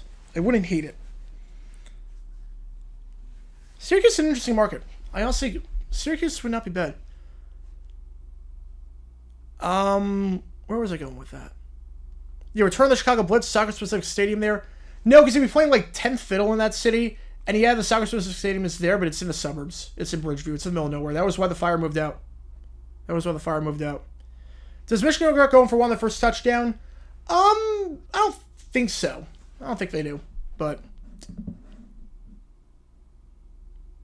top 3 teams I hate in college football: Tennessee, Georgia, and Florida State. Yes, Strahan cannot call a game. Hear him calling the coronation in England, it was so bad. I mean, granted, that's not his forte, but he was so bad doing that. Etling, no gain on the play. 2nd and 20. Got mono with a tour. Thank you so much. Dumb decision for the Texans scoring a touchdown too quickly against the Falcons. I'm not really going to hate a team for scoring too quickly. Unless it was a situation like Texans-Bucks, where it's not that they scored too quickly. In that game, that was... Bowles should have taken a 10-second runoff, and he didn't, for some reason. But I'm not really going to hate on a team for scoring too quickly. It's tough enough to score in this league as it is. 2nd and 20. Etling fires. Incomplete pass intended for Sims down the sideline. Brings up 3rd and 20. That'll be a 58-yard try from here if they don't get any more yards, which, again, for Bates is nothing. Virginia Destroyers had a great fan base. You would have to do something with that stadium because I think they put in a lot of temporary bleachers for that. But yeah, Virginia Destroyers would be a great market. That'd be a great market. Work trying to call me for overtime. There you go. Pat Sajak calling an NFL game? No. He can barely call wheel right now as it is. He's so checked out, he can barely call wheel. I'm glad he's hanging it up. No, Pat Sajak would be terrible. 3rd and 20. Quick little angle route. Caught at the 31-yard line. So it'll be 4th down. They're going to kick the field goal. Trey Quinn on the grab. 4th and 11. Bates sliding up for the kick. This would be a 49-yard try for Bates, who was perfect today. 5 for 5. Well, really 3 for 3, and then 2 kicks that were good, but then they got a free first down because Arlington did something stupid. This to make it a 5-point game. I mean, Naismith's favorite team was probably the Bears. Probably. But I got no clue. All right, here we go. 49 yards for Jake Bates. Perfect this season from inside 58, and that one is... Yeah, that's good. That's good. Oh, wrong thing. That one's good. It looked for a second like it might be drifting wide left, but no, it did not. They're so good at this. He's so good. 24-19 your score. No, kicking the field goal is not a dumb decision there. There's plenty of time left, and it's 4th and a mile. Plus, a touchdown gives you the lead. You know, yeah, you got to set that boundary. Your days off are your days off. Your days off are your days off. Yeah, Pat Sajak phoning in a wheel like Al Michaels on Thursday Night Football. Yeah, pretty much. Ryan Seacrest called a game? No, I can't see him doing that. He doesn't have the cadence to do it. He doesn't have, like, the cadence to do it. Could I call an NFL game? Probably not. Probably not. It can't be worse than Mike Goldberg. I can tell you that much. I think mostly it can't be worse than Mike Goldberg. Yeah, Syracuse had an NBA team way back in the day as a Rochester. Not crazy to get back to the upstate. Although that was a very different time. That was a very different time. Not saying get a Big Four team, but a UFL team? I think Syracuse could support it. Pat McAfee calling an NFL game? Oh, God, I hope not. I mean, I could see a scenario where the weeks they don't do the Manning cast, they do a McAfee broadcast. But I can't do it. But I can... McAfee style would just irritate a ton of people. And understandably so. Doc Emmerich would be interesting. I don't think it would fit, but it'd be interesting. Ken Jennings is a Jeopardy host. He's phenomenal. He's not Trebek, but he's not trying to be. He's his own guy. I think what's nice about Jennings is he... And why I didn't like Ballack as a host is that Ballack had to take her time. The pacing was all off. Jennings knows the answers. Jennings knows what it's like to be a contestant. He knows the answers. He's been on that side of the podium. He has good rapport with the contestants. He's really good. He's really comfortable. I like Jennings a lot. I like Jennings a lot. Frank calling a game? Oh, yes. Let's get Frank calling a game. 100%. Yeah, Syracuse Nationals were now the Sixers. Yeah, thank you so much for the bless yous. Prime is going to go hard after Kevin Harlan for NBA Thursday Football for Prime. I could see it. 100% see it. Yeah, Jennings was great this year. Jennings is just great in general. Jennings is a great host. He's funny. He has good pace. You never see a situation where they run out of time. Jennings knows, like, okay, as a contestant, the one thing I want is every question to be answered. Like, I don't want to leave points on the board. So he gets through the game. All right, kickoff fielded at the 4-yard line. Taking to the 30, 35, and brought down the 37-yard line. So first down to 37. For the Renegades, up by 5. They can really make this one tough for Michigan. With a long touchdown drive here. Got Mono with another 2er. Thank you so much, man. Really, really appreciate it. Yeah, you're coming in hot with donations. Really, really appreciate it. Dumb decision for the Texans having Amendola kick a 58-yard field goal. All right, this is one of those in hindsight that I'm not... Okay, this is one of those where I'm kind of cheating. I thought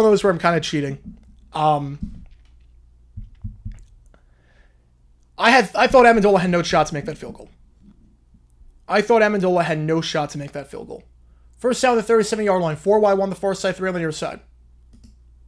Handoff. Smith, again, no Hunter after he got hurt on the celebration. Gain of 5 on the play. 2nd and 5. So here's the thing with the Amendola kick. I was laughing when they sent Amendola out. I was laughing my butt off when they sent Amendola out. I'm like, okay, we don't have to deal with CJ Stroud anymore. Thank God. I don't know why they're not going for it. Amendola trying the field goal. This is so bad. I have my video topic. This is so bad. Peterson then called timeout for some reason, which I didn't get that at all. But Amendola gave a valiant effort. Amendola, that went off the crossbar. Smith blown up on the play. Got lit up by Deshaun White, the linebacker. 3rd and 5. I was waiting for that to be a dumb decision. I was waiting for that.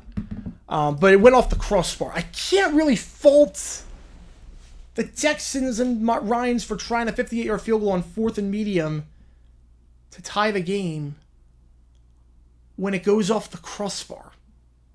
Like, it wasn't a bad effort. Like, that's one of those where if it missed short or if it missed wide, I would have done a dumb decisions. But the fact we went off crossbar, like, because I laughed when they tried the field goal. I'm like, there's no way he makes it. It was a lot closer than I thought. 3rd and 4. Slant route. Perez caught, but short of the stick. Short by a yard. Burnett's signaling first down. He's nowhere close. He's a yard short. Decision to make now. Decision time on 4th and 1. I think they're going to punt this one away. I think he let King do his thing. I don't think he'd go for it here. Yeah, I heard about Hollywood Squares on CBS. Someone brought that up the other day. And the Cavaliers are going to win this game. They are up by 12, and the Magic just turned it over.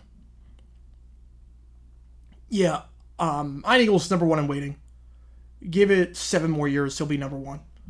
And Nance will just be doing golf. 4th and 1. Decision time here. They're lined up to go for it right now. We'll see if we just try and draw them offside. I would not be doing this. They're going for it. It's stuffed. Smith is stuffed. I don't get that at all. With how bad your running game is, you got stuffed earlier in the drive on a run, stuffed on the play, and now they've got the ball near midfield. Oh my goodness, I don't agree with that at all. Switching to 2 for 7 on 4th down this season. You can't run the ball. It's stuffed. I don't agree with that at all. Look, Michigan has not scored a touchdown since the opening drive. King's a good punter. I'd say, okay, drive 85 yards down the field, get a touchdown. Go for it. Be my guest. What on...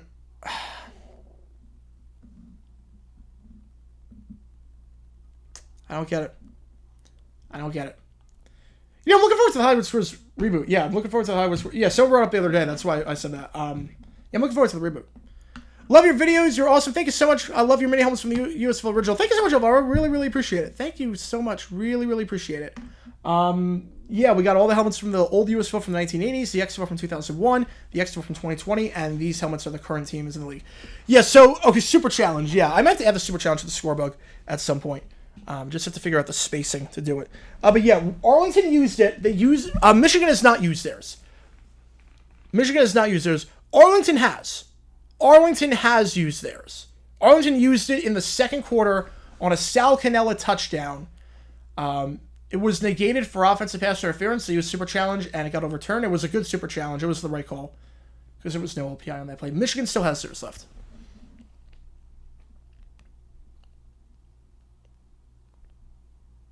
Harlan's great. I mean, he does number 1 on the radio.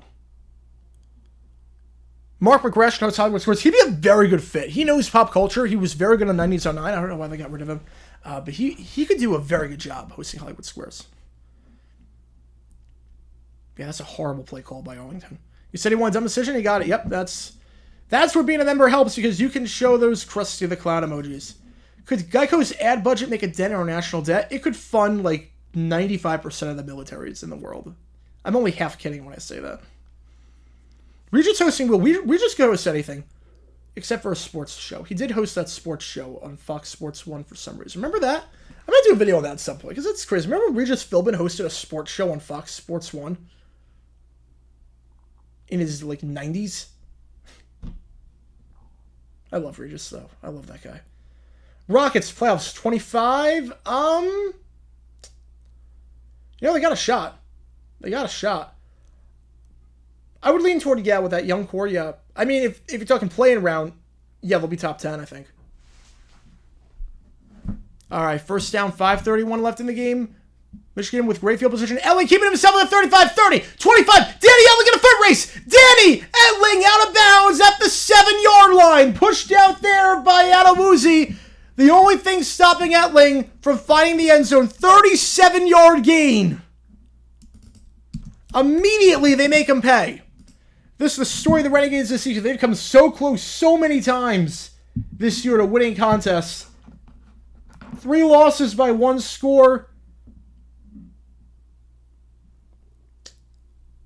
Unbelievable. Spider Harrison's great.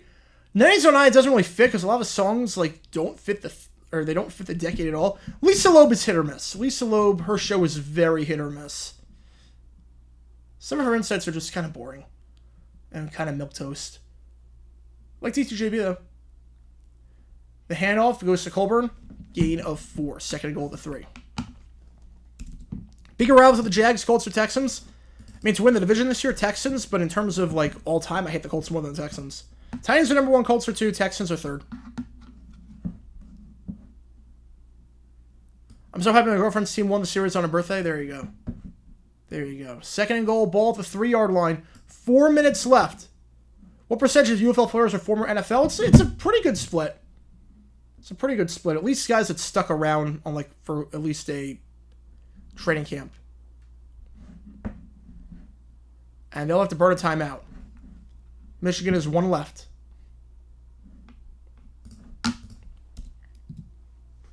So it's official now. Boston, Cleveland, New York, Indiana. It's officially official. Beat the Geeks should make a comeback? That would be interesting. I feel like a lot of shows you could make a comeback if you do it right.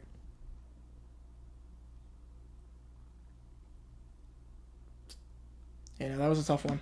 That was a tough one. If it's any, not that it's any consolation, but Boston's not losing the second round. If it's any consolation, I know it stinks. There's really no other way to say it, but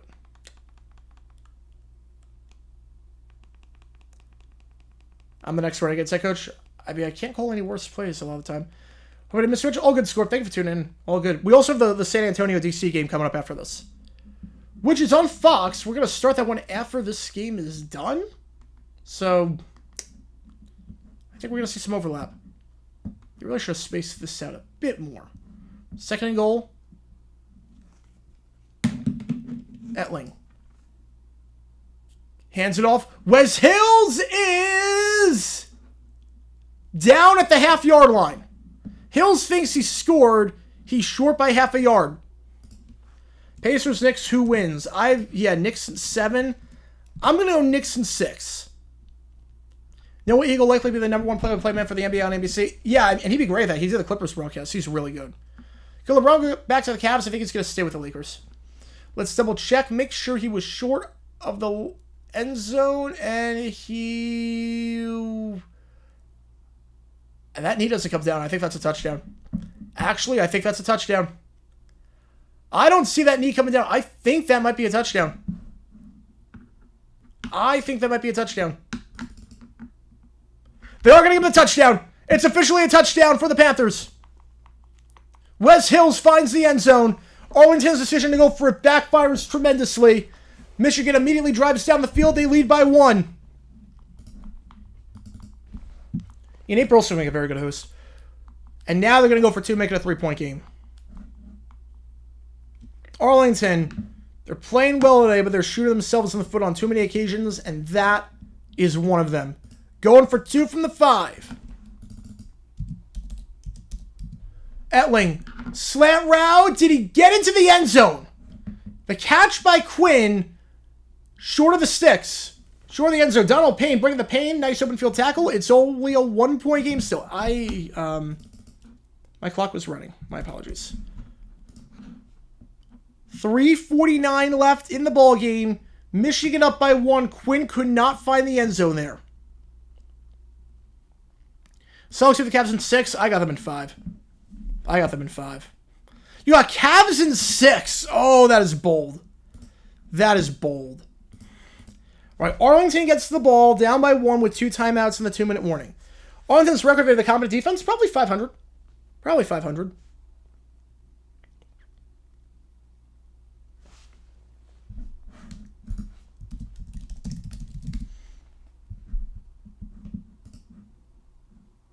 We're also going to throw on one of these TVs, the Hurricanes-Rangers game. Because that's going to start in about 6 minutes. That's going to be a great series. I think Canes in 7. That series is going to go the distance. That series is going to be phenomenal. Canes in 7. I didn't remember from the start. The Chamber. I've not heard of the Chamber. Why aren't you passing against the end zone? I mean, to be fair, a slant route I have no problem with. A slant route? No problem with that, because you're going to get yak most of the time. That was just the one time where you make a great open field tackle. I don't have a problem with that one. That one's not terrible. I have no problem with calling that play. Slant route is like the one play where I'm fine with going short because you're going to get yards after the catch. Kick fielded at the 10, and here we go. 25. And that's all he's going to get to the 27. Nice tackle there by Noah Dawkins. Arlington started inside their own 30.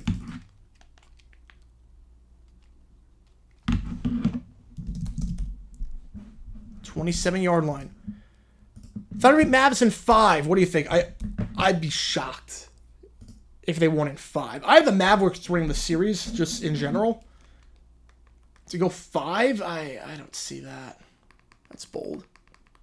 Dog training starts in a few, catch well in the next 3, maybe around halftime. All good, man. Thank you for tuning in. Your defensive line needs a lot of help. The D-line needs a lot of help right now for Arlington. Yeah, 1 tech, a 3 tech. They need a lot. YouTuber Awful Coach will be dissecting the Magic downpour by about 8 o'clock. Yeah.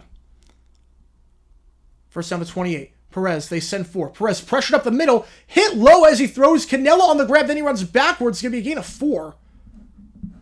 I don't know why Canella ran backwards there with his strength. I could beat a guy to the edge. 2nd and 6. 3:30 left. Clock is ticking. Again, what's at stake? Michigan looking to go up to 4-2, win back-to-back games for the first time this season. Arlington looking to win their first game of the year as we have a clock stoppage for an injured Panther, and that is the defensive tackle, number 99, Walter Palmore, who we've called his name quite a few times today. He's been all over the place. Does Luis know how to audible? I'm not sure if he's allowed to audible. I'm not sure how the system works over there. 2nd and 4. And only down by 1. If it comes down to the leg of a kicker, Jonathan Garrett, remember Taylor Russolino no longer there. He got released. You know, Steve Harvey is legendary.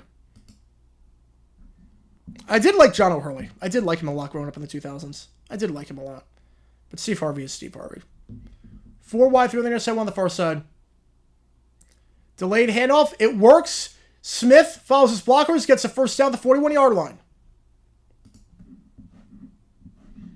Again, gain of 7. Smith in the game, getting all the carries now that Hunter is hurt. We don't know how severe the injury is, but he got hurt on a celebration. Scoring a touchdown. We'll see how serious it is after the game. All right. 1st and 10. 4 wide, 2 on the near side, 2 on the far side. He jumped the snap that's going to be offside. Offside. Neutral zone. Call it whatever you want to call it. Breland speaks. It's twice now they've got him to jump. 1st and 5 for the Renegades. All right, Cavs winning against Celtics in 6. They win against the Knicks in 7. They make it to the finals against Minnesota and lose in 7. I think that would be insane. I can't see a scenario where that happens. I really can't. So John Hurley in Spamalot in Vegas. Really tall guy walked right by us in the lobby. That's awesome. Seems like a nice guy, too. You start the second round before the first round is weird. I completely agree with you on that. I agree with you on that. It should not be that way. There's no reason that the Nuggets should be down 1-0 before the Magic played Game 7. Smith on the give on first down. Gets the first down at the 46-yard line. Gain of 8 on the play. Smith with some hard running. Maybe his best game of the season, potentially. And now if you're Arlington, you got to think about shorting clock. Michigan only has one timeout. You don't want to give them the ball back because, again, anything from the 50 on, you don't want to score too quickly if you're Arlington. You really don't want to score too quickly. You don't want Michigan touching this ball again. Because remember, in this league, with the way that kickoffs are returned, and I'll talk about it after 2-minute warning, because we're going to be there. Don't call a play. Why are they calling a play? Oh, my God. Perez caught, gain of 8, 2-minute warning. I don't get why they called the play, though. They didn't need to call a play. Just stick it down to the 2-minute warning. It's bad clock management by Stoops. Because here's the thing. With the way kickoffs are returned in this league, Michigan would start the drive at the 40-yard line. 35, 40-yard line. They get the ball back. Bates can hit from anything inside the 50. So, Michigan gets about 10 yards in their field goal range. So I don't get why they call the play there. You don't want to go too quickly. But I'll put a poll in there. Who wins this game? Renegades or the Panthers? And after this, immediately after I'm hopping off, and we're going to do the Brahmas Defenders game. But vote in that poll that I'm putting out right now. Who do you think wins this game? We got 90 people in the stream right now. Thank you so much for tuning in. Again, any donations get your question right away. Other than just going to the team. If you're a member, thank you so much for being a member. You got to use those emojis in the chat, like the Panthers logo and the Renegades logo. Bet on Prize Picks. The game is about to start between the Brahmas and the Defenders. Bet on Prize Picks. Promo code GATOR9, 100% deposit drops to $100. So, helps the channel out a lot. Again, any donation gets your question right away. If you're a YouTube member, you get a lot of cool perks that way. And we're doing all the games next week as well, including the coveted game, the highly anticipated game between the Battlehawks and the Stallions. But we're doing all 4 games next week. All right. You answer trivia questions while being tortured. That actually sounds like a really cool idea for a show. That's actually a really cool idea for a show. The first ring I get will be a wedding ring from somewhere like 5 or 7 years. Yeah, hopefully the Jags have a ring before that. Hopefully. Could Richard also be a panelist on the Revival and Match game? Oh, could have. Could have. Very Card Sharks, so I didn't watch a whole lot of Card Sharks, so I can't really say that. They would so stick Whoopi 2 pitch man Bob Eubanks. Nuggets beat Timberwolves in 7. Yeah, that's going to be a good series. Thoughts on Merman and Barnacle Boy? Oh, they're awesome. They're awesome. I love Merman and Barnacle Boy. And that episode with the with Evil is incredible. It's incredible. All right. What 80s game show was based on the game Hex? I have no clue. Will the Michigan Panthers beat the Carolina Panthers right now? Not a chance in the world. No. SpongeBob never calling an NFL game. 2-minute warning. The game show was canceled for 6 episodes aired due to low ratings and controversy surrounding mental health. I don't think like blowing wind in your face is gonna impact mental health a whole lot. Like it's not like they locked him in a room like solitary confinement for 3 days and then asked him trivia questions. Like that would be insane. Or it's like the Japanese game show where they locked the guy for 15 months in a room naked. That was crazy. That's torture. That was torture. Oilers Canucks 2 wins. I've got Oilers in 6. Yeah, I'd say Oilers in 6 too. Yeah. All right, 2nd and 2. Perez 4 wide, 3 on the far side, 1 on the near side. Michigan only has 1 timeout. Handoff. Nothing doing. Smith bottled up. 3rd and 3. 3rd and 3. Now, if you're Michigan, when you take your timeout, if it gets to that point, you might as well use your super challenge because you got nothing to lose. You need a timeout to do a super challenge, so you might as well use it. I do surprise picks so they aren't available in Maine. All good. All good. Yeah, it's not available in all the states, but that's where you can get it. Why are the lights... They're like going off and on. There we go. Nope. 3rd and 3, and we have a stoppage with 1:21 left. Arlington going to take their 2nd timeout. They have 1 left. Brahmas Defenders kickoff is at 4:11 Eastern. Yeah, Sean McDowell called Bruins Leafs last night. It's called Rangers Canes now. Yeah, I mean, I get it. Going from Boston to New York's not too bad. You can easily do that. At least it's not remote. That's all I care about. It's not remote. That's not too bad. You can easily go from Boston to New York and call a game that way. All right, I'm going to close the poll. 77% of you think the Panthers hold on. If Michael Larson kept going past $100,000 on Press Your Luck, I think he hits the $1 million mark. He knew the game too well. He knew the game so well. That wasn't cheating. That was knowing the system. People thought that was cheating. No, that was... Cheating was the guy on Millionaire in Britain. That was smart. What Larson did was he knew the patterns. A professional chase tag league. That's crazy. 3rd and 3. A first down, I don't want to say pretty much ends the game, but it sort of does, barring your kicker choking. 3rd and 3. Perez, 4 wide, 2 on the near side, 2 on the far side. I try that delayed draw. It's worked most of the time you tried it, but no, they're going to go. Perez fires quick. Out route, caught! And he goes out of bounds at the 33-yard line. It's Burnett on the grab, gain of 5. First down to 33. Now again, Michigan will have to take a timeout at some point. Michigan does not have to touch the ball again. If I'm Arlington, I'm just calling 3 straight runs. I'm calling 3 straight runs. But if I am Michigan, on one of the plays, if there's anything even remotely close, I'm using a super challenge. Because you need to have a timeout to use it. You might as well use it. Because what's the worst that happens? You lose the timeout, you were going to call a timeout anyways. First down, handoff, up the middle, Smith, gain of 1, ball came out! The ball came out! The ball came out! Smith is down! The ball came out! Who's got it? Panthers football! Oh my goodness! Panthers football! Smith can't hold on to the ball, and the Michigan Panthers, for the first time this season, win back-to-back games. They had this game won. All they had to do was hold on to the football, and they couldn't do it. The punch down forced by Rondell Carter, who had a sack earlier. He's your defensive player of the week. The Renegades are guaranteed to be below 500. The Panthers, for the first time all season, win 2 games in a row. I don't believe it. They're going to review it, but it looked pretty obvious to me that's a fumble. Arlington had this one won. They just had to run out the clock and hold on to the football. Oh, wait. Wait a second. Hang on. Arlington's retaining possession. Arlington's retaining possession. Whoa, wait a second. Timeout Arlington because of the injured player, so they have none left. Arlington's retaining possession. Hang on a second.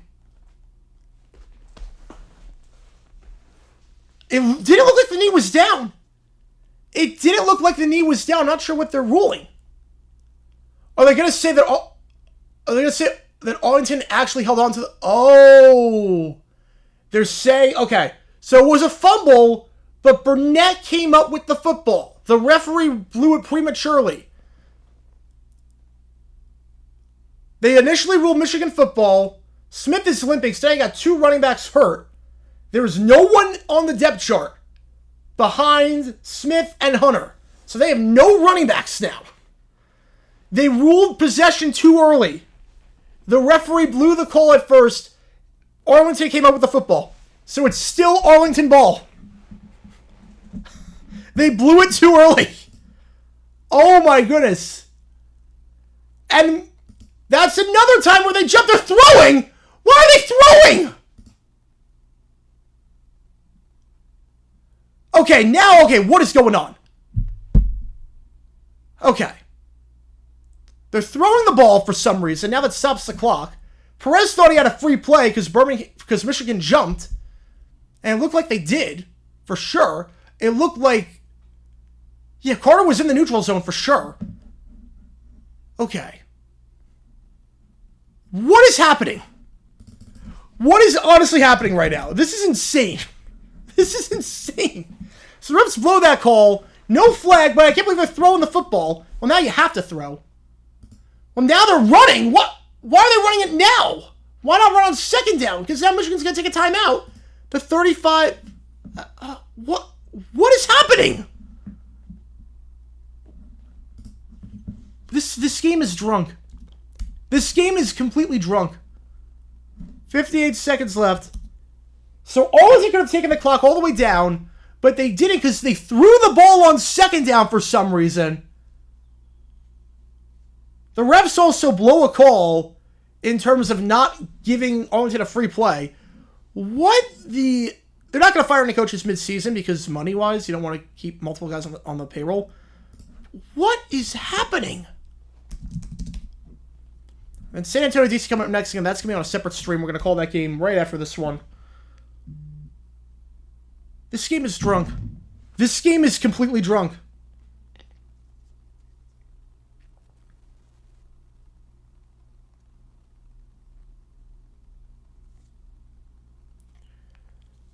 What on earth? So, botch management by Arlington in so many ways. Can Matt Lauer call a game? I mean, he's been exiled for the last decade, and rightfully so. He's not going to do it. 48-yard try to give the Renegades the lead. Here we go. 100 people on the stream. Thank you so much. Be sure you like and subscribe. Helps the channel out a lot. Jonathan Garibay to give Arlington the lead. And after all that, we're good. 55 seconds left. Michigan has no timeouts, but they lead by 2.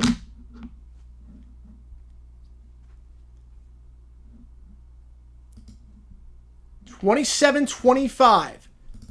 Most points Arlington has scored season 28. This is their second most. But remember, Jake Bates is on the other side of things.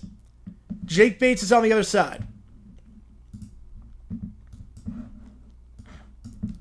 4th and 7 at the 30 makes the kick. Garibay, 27-25. After all that, after a fumble recovered by Michigan, then recovered by Arlington, a blown call, a weird call on second down to throw the ball. Now again, remember, Jake Bates is on the other side.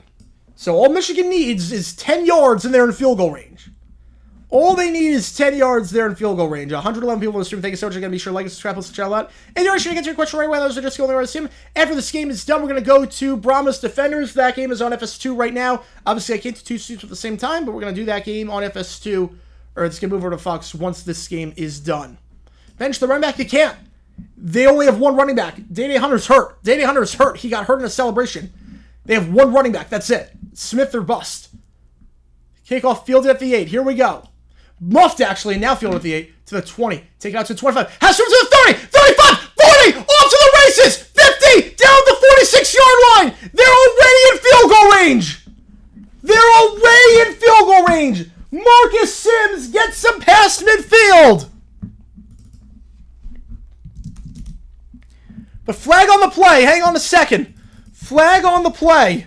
As it stands, Michigan ball in field goal range, but there is a flag on the play. Personal foul, face mask against Arlington. Move it up 15, and now they're really in field goal range. It'll be a 49-yard try from here for Bates. So you figure you take a knee on first down, second down you spike the ball, and you let Bates try it from 50. With most kickers, they say, get a bit closer. I don't even think you have to try that with Bates. It's a face mask on Arlington. The special teams collapses at the worst possible time. And Arlington, unless we get a choke from Jake Bates, is going to drop to 0-6 after all that. No, I don't think Russ is getting benched. He still leads the league in passing yards. I don't think he's getting benched. I'm not sure going to call a play here. First down the 31-yard line. Obviously, you're going to run the ball, but I don't think you call actual plays. Etling going to keep it himself. Etling going down centers at the 28-yard line. Yep, that's all you need to do. Now you figure you spike the ball on second down to stop the clock. When it gets to about 5 seconds on the game clock, and then you go from there. So I'm just going to say 3rd and 7, because I'm going to assume that Etling spikes the football. He's motioning. We're just going to spike it, which is smart. That's the right call. And it's going to go to Jake Bates. 10 seconds left. Etling just going to spike it. If he's smart with 5, just like I said, 4, he's got to hurry. There we go. 2 seconds left. 3rd and 7. Jake Bates. Perfect today. Every kick plus 2. Because 2 kicks got taken off the board. Arlington special teams just killed him today. 2 times. Bates made a field goal that got negated because Arlington committed a penalty on 4th down. The big kickoff return. This for the win. 47 yards to give Michigan back-to-back wins for the first time this season. You can't ice him. No timeouts. Here we go. 47 yards for the win. Jake Bates. I think Arlington is Superman on the field as it is. Hang on. It's shanked, but the play was blown dead. It was blown dead. It was blown dead. I think Arlington had too many guys on the field as it was. The guy was running off. Hang on a second. So that kick never happened. That kick never happened. 12 men. Yeah, 12 men on the defense. Another special teams penalty. That is 3 today on Arlington in a field goal position. Plus the special teams face mask again in this spot. Arlington's special teams has been abysmal. The extra man was Harris, number 5.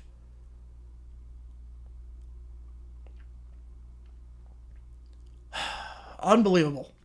Just a sloppy game for Arlington. They choked the game against DC. They are on the verge of choking this one. Bates from 41 now. An actual chip shot for him. For most kickers, especially for Bates. Here we go. 3rd and 3.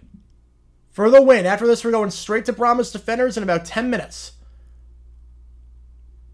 Snap good. Hold good. Kick up right down the middle. The Michigan Panthers have won the game on a walk-off field goal by Jake Bates for the 2nd time this season. 28-27 your final. Michigan wins 2 straight for the first time this year. The Renegades drop to 0-6, still looking for their first win. The Panthers 4-2, comfortably in 2nd place in the UFL conference. And that's the ball game. The Michigan Panthers take it by 1 in a thrilling, chaotic finish. I cannot believe how bad Arlington special teams played at the very end. I cannot believe how bad Arlington special teams played this entire game. I think 4 penalties by Arlington on special teams today. Unreal. Unreal. 28-27 your final. That's going to do it here. All right, I would stay on for a longer period of time, but I'm going to hop on the next stream for Brahma's Defenders. Give me 5 minutes. We're going to start that stream in 5 minutes, and then we'll be good to go because I got to get some water. I got to update some stuff, and we're going to go from there. Thank you guys so much for tuning in. I'll see you guys in 5 minutes as we do the next game between the Defenders and the Brahmas. Final score, Michigan 28, Arlington 27. XFL game, big game coming up between DC and San Antonio. It's happening right now, and I'll be on in 5 minutes.